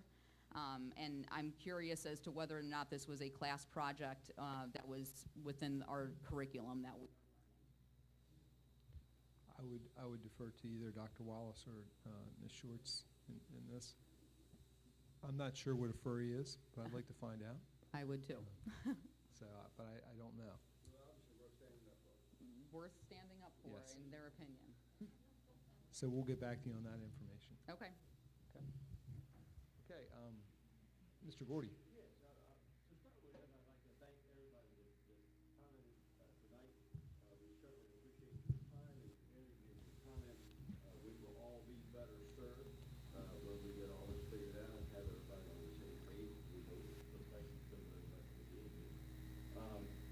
make one comment that the $60,000 for teachers for 9 months, there are no teachers that work 9 months. That just doesn't happen. There was a question about budget accountability for the speaker, and I don't, how much more accountable can you be than what Mr. Holmes has done to you? And if you weren't comfortable with that, then simply ask him, go to his office. I want to go, so budget accountability shouldn't be a problem. The evening meeting, this board has consistently resisted doing a lot of evening meetings because we enjoy recognizing students for their work. We bring in students by the busload for recognition during May night. We do that. In fact, as our student representatives had to leave early. They drove, those two students drove here tonight. My question to one of our administrators was, what if something happens to one of those students on the way home? Are we responsible for that student? That's a serious question. So all these things enter into why we have historically chosen to do daytime meetings. I appreciate the fact that parents want to come. We appreciate having you here. But when bottom line is looked at, we were trying to serve the best needs of our students. And that's why we look to our meetings early daytime. And I think so far as the numbers, yes, there's room for improvement everywhere. If you can look at the KRA, look at all the STAR, the program. Look where we are statewide, time and time again. Worcester County is leading the state. We're out front. We're the model for not only the state, but for the nation. So yes, we've got room for improvement, but we're doing the best we can with the hand we're dealt. And that's proposals that we had. We haven't asked for some of the issues we got, but we got them. We are doing a great job. If you look at the KRA numbers, everybody gets credit for that. The parents, we're sending students to kindergarten ready to perform. So our schools, our nursery schools, our parents, our grandparents, everybody's doing a great job. And that's the culture that we've had for a long time, and those are the students. There was a comment made about Mr. Taylor having responsibility. One person in the room said accountable for this, and I would just like to say, from my perspective as a board member, that one person is doing an absolutely laudatory job with what he's got, with the hand he's dealt, with what he's doing, the work he's doing is absolutely commendable with the Taylor and his staff. So I just want you to know where this board, there's always a question about where do board members stand on that? I'll let you know. I stand in full support of that manager staff and the work they're doing and the results of the work they're doing. Thank you. Thank you, Mr. Bell. Mr. Buchanan? Yeah. I think the comments tonight kind of showed an example of the hard job it is being on Board of Education. You have a group of people that are concerned about an issue in a negative way. They don't like it. They want it changed. You have other groups of people that applaud it and the programs. And there was some terminology that came from some of the speakers talking about personal agenda.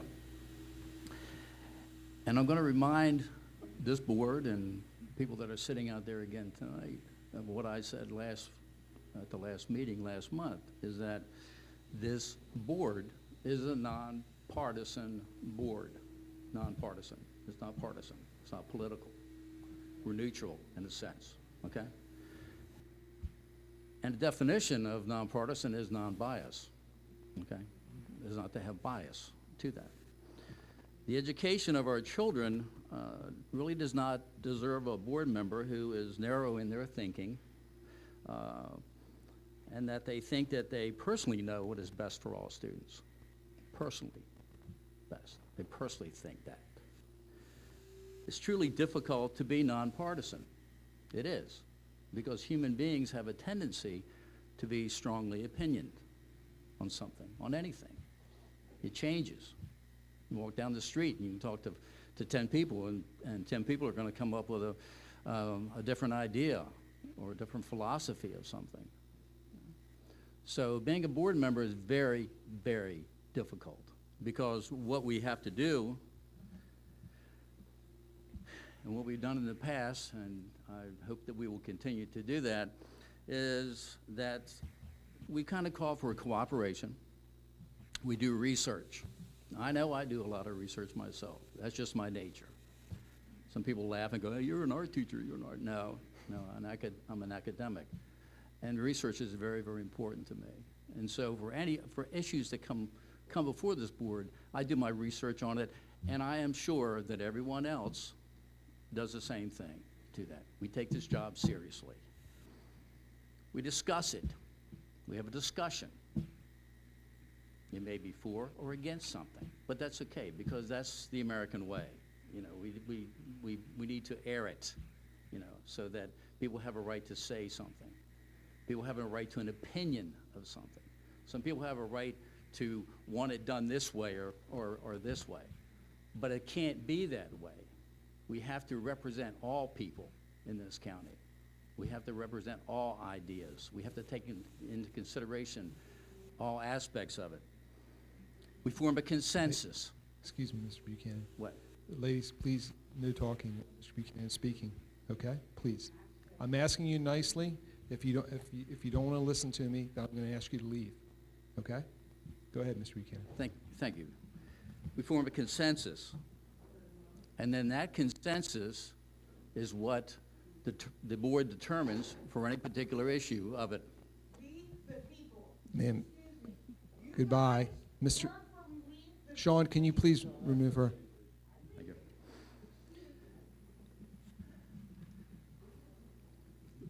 Case in point. That's how hard it is, being a board member. Of having people that say, this is my idea, this is what I want, I don't care what you want. And that's what we have to look at. We have to look at everybody. So, thank you again. Thank you. Any other board comments? Okay. Firstly, just going off of what a couple other board members have said, you're absolutely right, we are nonpartisan. But we all know that politics affect the policies that are taking place in the school.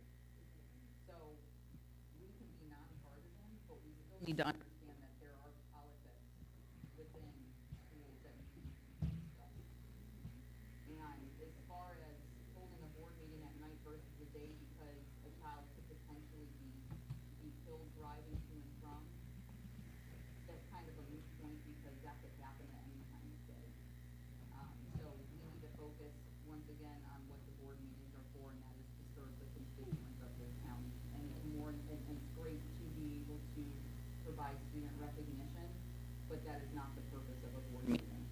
I wanted to talk about the amended bill HB 119 cross-filed with Senate Bill 199. Many counties across the state have written opposition letters to HB 119 to the state. Instead of listening to their constituents on how this bill tramples on the rights of Maryland citizens and local control, the legislators in the House, led by Delegate Atterbury, decided to amend the bill and make it noticeably worse. Instead of this bill forcing each county to follow a health framework, they have amended the bill to control and punish counties that don't comply with the demands of the state. Forcing local school boards to surrender their authority to the state, this bill enables the state superintendent to punish local boards by taking away up to 20% of their funding from the state. This threat would only harm our students. Never has the legislator or the appointed superintendent demanded elected school boards what to teach, which comes down to curriculum and courses of study. The opt-out was also nullified in as an opt-out must now meet the requirements and definition of the state, which could be anything, we don't know yet. The votes of the citizens are undermined, which removes the rights of the locals to determine the curriculum and courses of study. This is best left up to each local county who understands the needs of their community. Tonight I am asking the board members to go along with, I'm making a motion to discuss writing a second letter to the state about the amended bill HB 19 cross-filed with Senate Bill 199. We need to write a strong second letter, but not only to oppose House Bill 199, House Bill 119 and Senate Bill 199, but to reject the bill in its entirety, and to allow input and approval from board members before sending the letter to the state. Okay, I have a motion by Mrs. Ennis to write a second letter opposing HB 119 with Cross Bill S 199. Do I have a second? I'll second the motion. Okay. Discussion. Ms. McComas. Hi. There has been an unbelievable outpouring over this in the state, okay? We wrote a letter. Our commissioners, God love you, wrote a letter. We have various counties, including Baltimore County, who joined in the opposition. MABE, which is our Maryland Association of Board of Educations, sent out an alarm. I mean, I have never seen anything like that memo that they sent out to get all of our school districts aware of what's happening. And then our state Board of Education wrote a letter totally opposing it, which is in essence, are they the boss of Chowdhury? Yeah. Correct. Yes. Yeah, okay. So I haven't found one positive letter out there yet. Let's put it this way. It's getting very dicey for the legislators. It obviously hasn't been voted on. The problem now is it went to the House. Right, but I mean, in the House it got amended. It went to the Senate where it now has to be amended to match what's in the House. The House hasn't voted on it yet. And then the Senate, they may run out of time, but nonetheless, nobody's for it. I can't even imagine this thing is gonna pass. I'll be honest with you. Honestly, My only concern is that if no one's for it, then how did it pass the House? It didn't. That's. It went to the Senate. It went to the Senate because it's amended. Right, but it still needs to, now that it's completely amended as a different bill in its entirety. The Senate has to amend also. Right. For it to pass. I feel like we need to keep the pressure on, though. Okay. It's a completely different bill at this point. So, go ahead. No. I'll let you finish. No.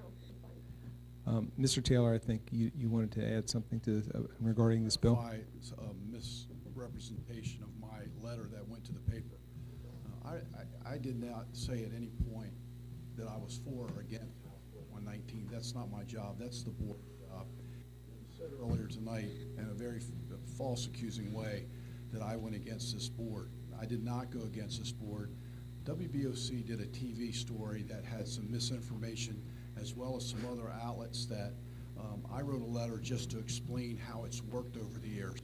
So I did not in any way, shape, or form voice an opinion for or against. That's not my job. That's the board's job. So as we stated earlier tonight, the superintendent of schools in Worcester County was not in the paper saying he was for House Bill 119, and I want to make sure that our board clearly understands that, and the public who is sitting here and watching this on the live stream knows that. I never said that. Okay. So, Mr. Gordy?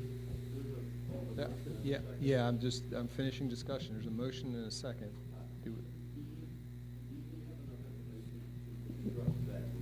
Let me, since Ms. Addis made the motion, I want to make sure that we're clear on what the motion says. We are opposed to HB 1. Now, we've already written a letter previously. We're writing a second letter to oppose HB 119 and S 199. SB 199, yeah. Yeah. Because when it was amended, Yeah. they changed it. Right, and they made, yeah, and we were still opposed to that bill as it stood, and then now it's been amended, sent over to the Senate. So that's the motion. It was seconded by Dr. Andes. Is there any more discussion before I call for a vote? I just wanted to clarify, the reason that I'm supporting this motion is the fact that HB 119 was significantly amended as compared to our original. HB 119, as it was originally submitted, as Ms. Addis and other folks have said, that's not HB 119 that exists today. So the HB 119 that we originally wrote the letter on is not HB 119 today. And that's the reason I seconded the motion. I think it would be a good thing for us to write a letter to say we continue to oppose HB 119 as we did in the past. Sure.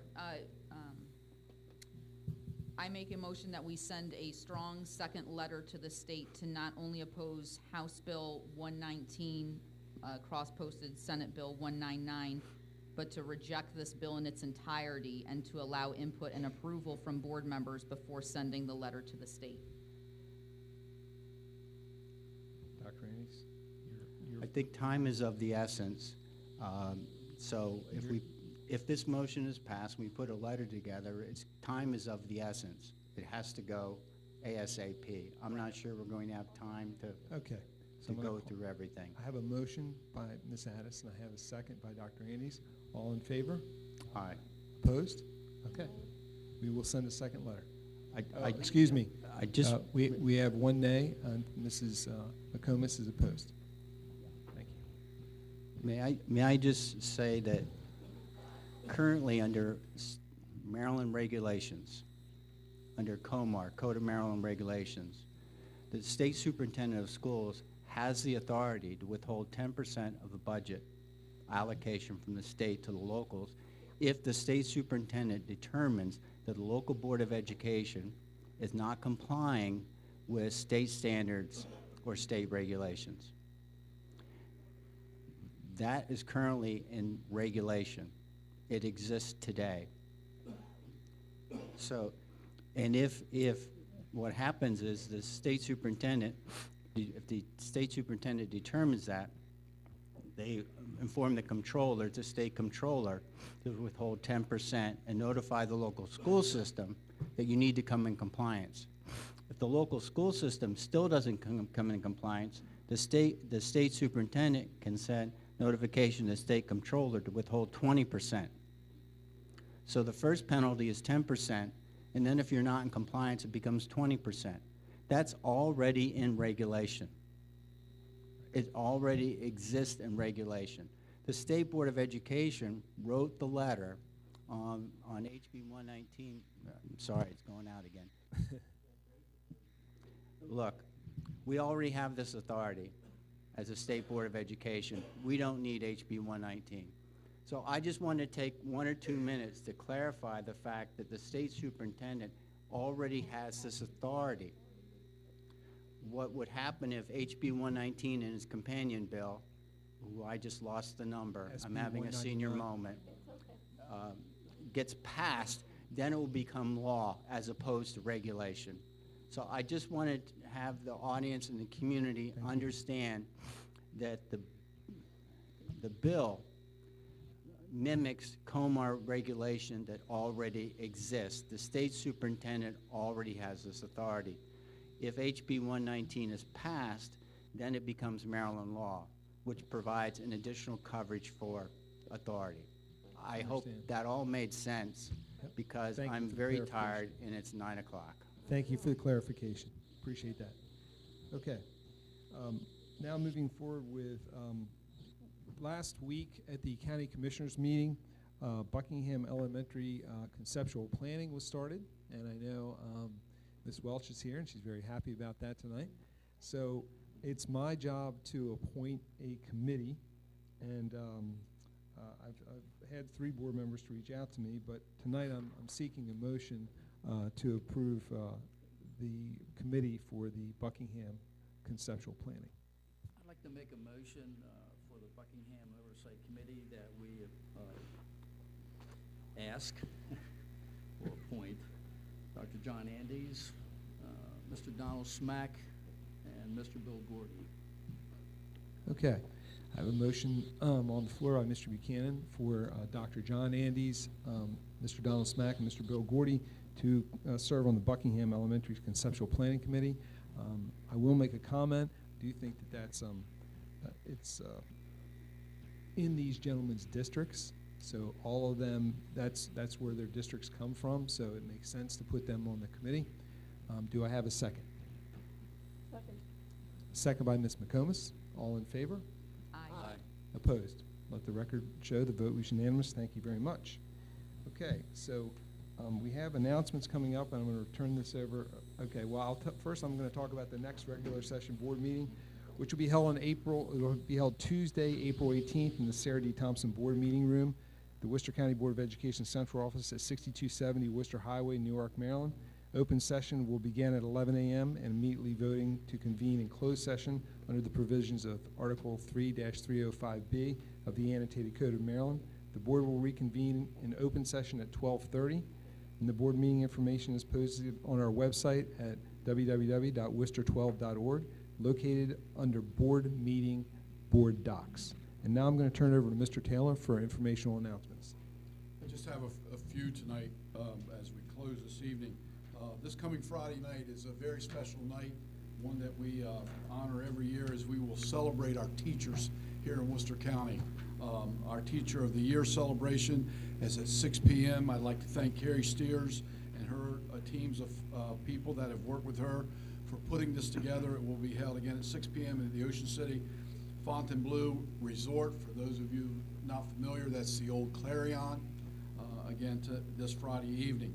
On April the 5th, we will have a half a day for students, which ends the third marking term. So that will take place on the 5th. And then on April 6th schools are closed for students as it is a professional day and a PD day for our outstanding teachers who teach our kids here in Worcester County. And then April the 7th through the 11th, schools and offices will be closed. Again, I'll say April the 7th through the 11th for spring break. So that concludes my announcement. Mr. Ferrante, I'll turn it back to you. Okay. Thank you very much, Mr. Taylor. Thank you all for joining us tonight. Thank you for your comments. We appreciate it. Can I have a motion to adjourn today's open session, or tonight's open session? Motion by Mr. Smack. Do I have a second? Second. Second by Mr. Buchanan. All in favor? Aye. Thank you very much. We are adjourned.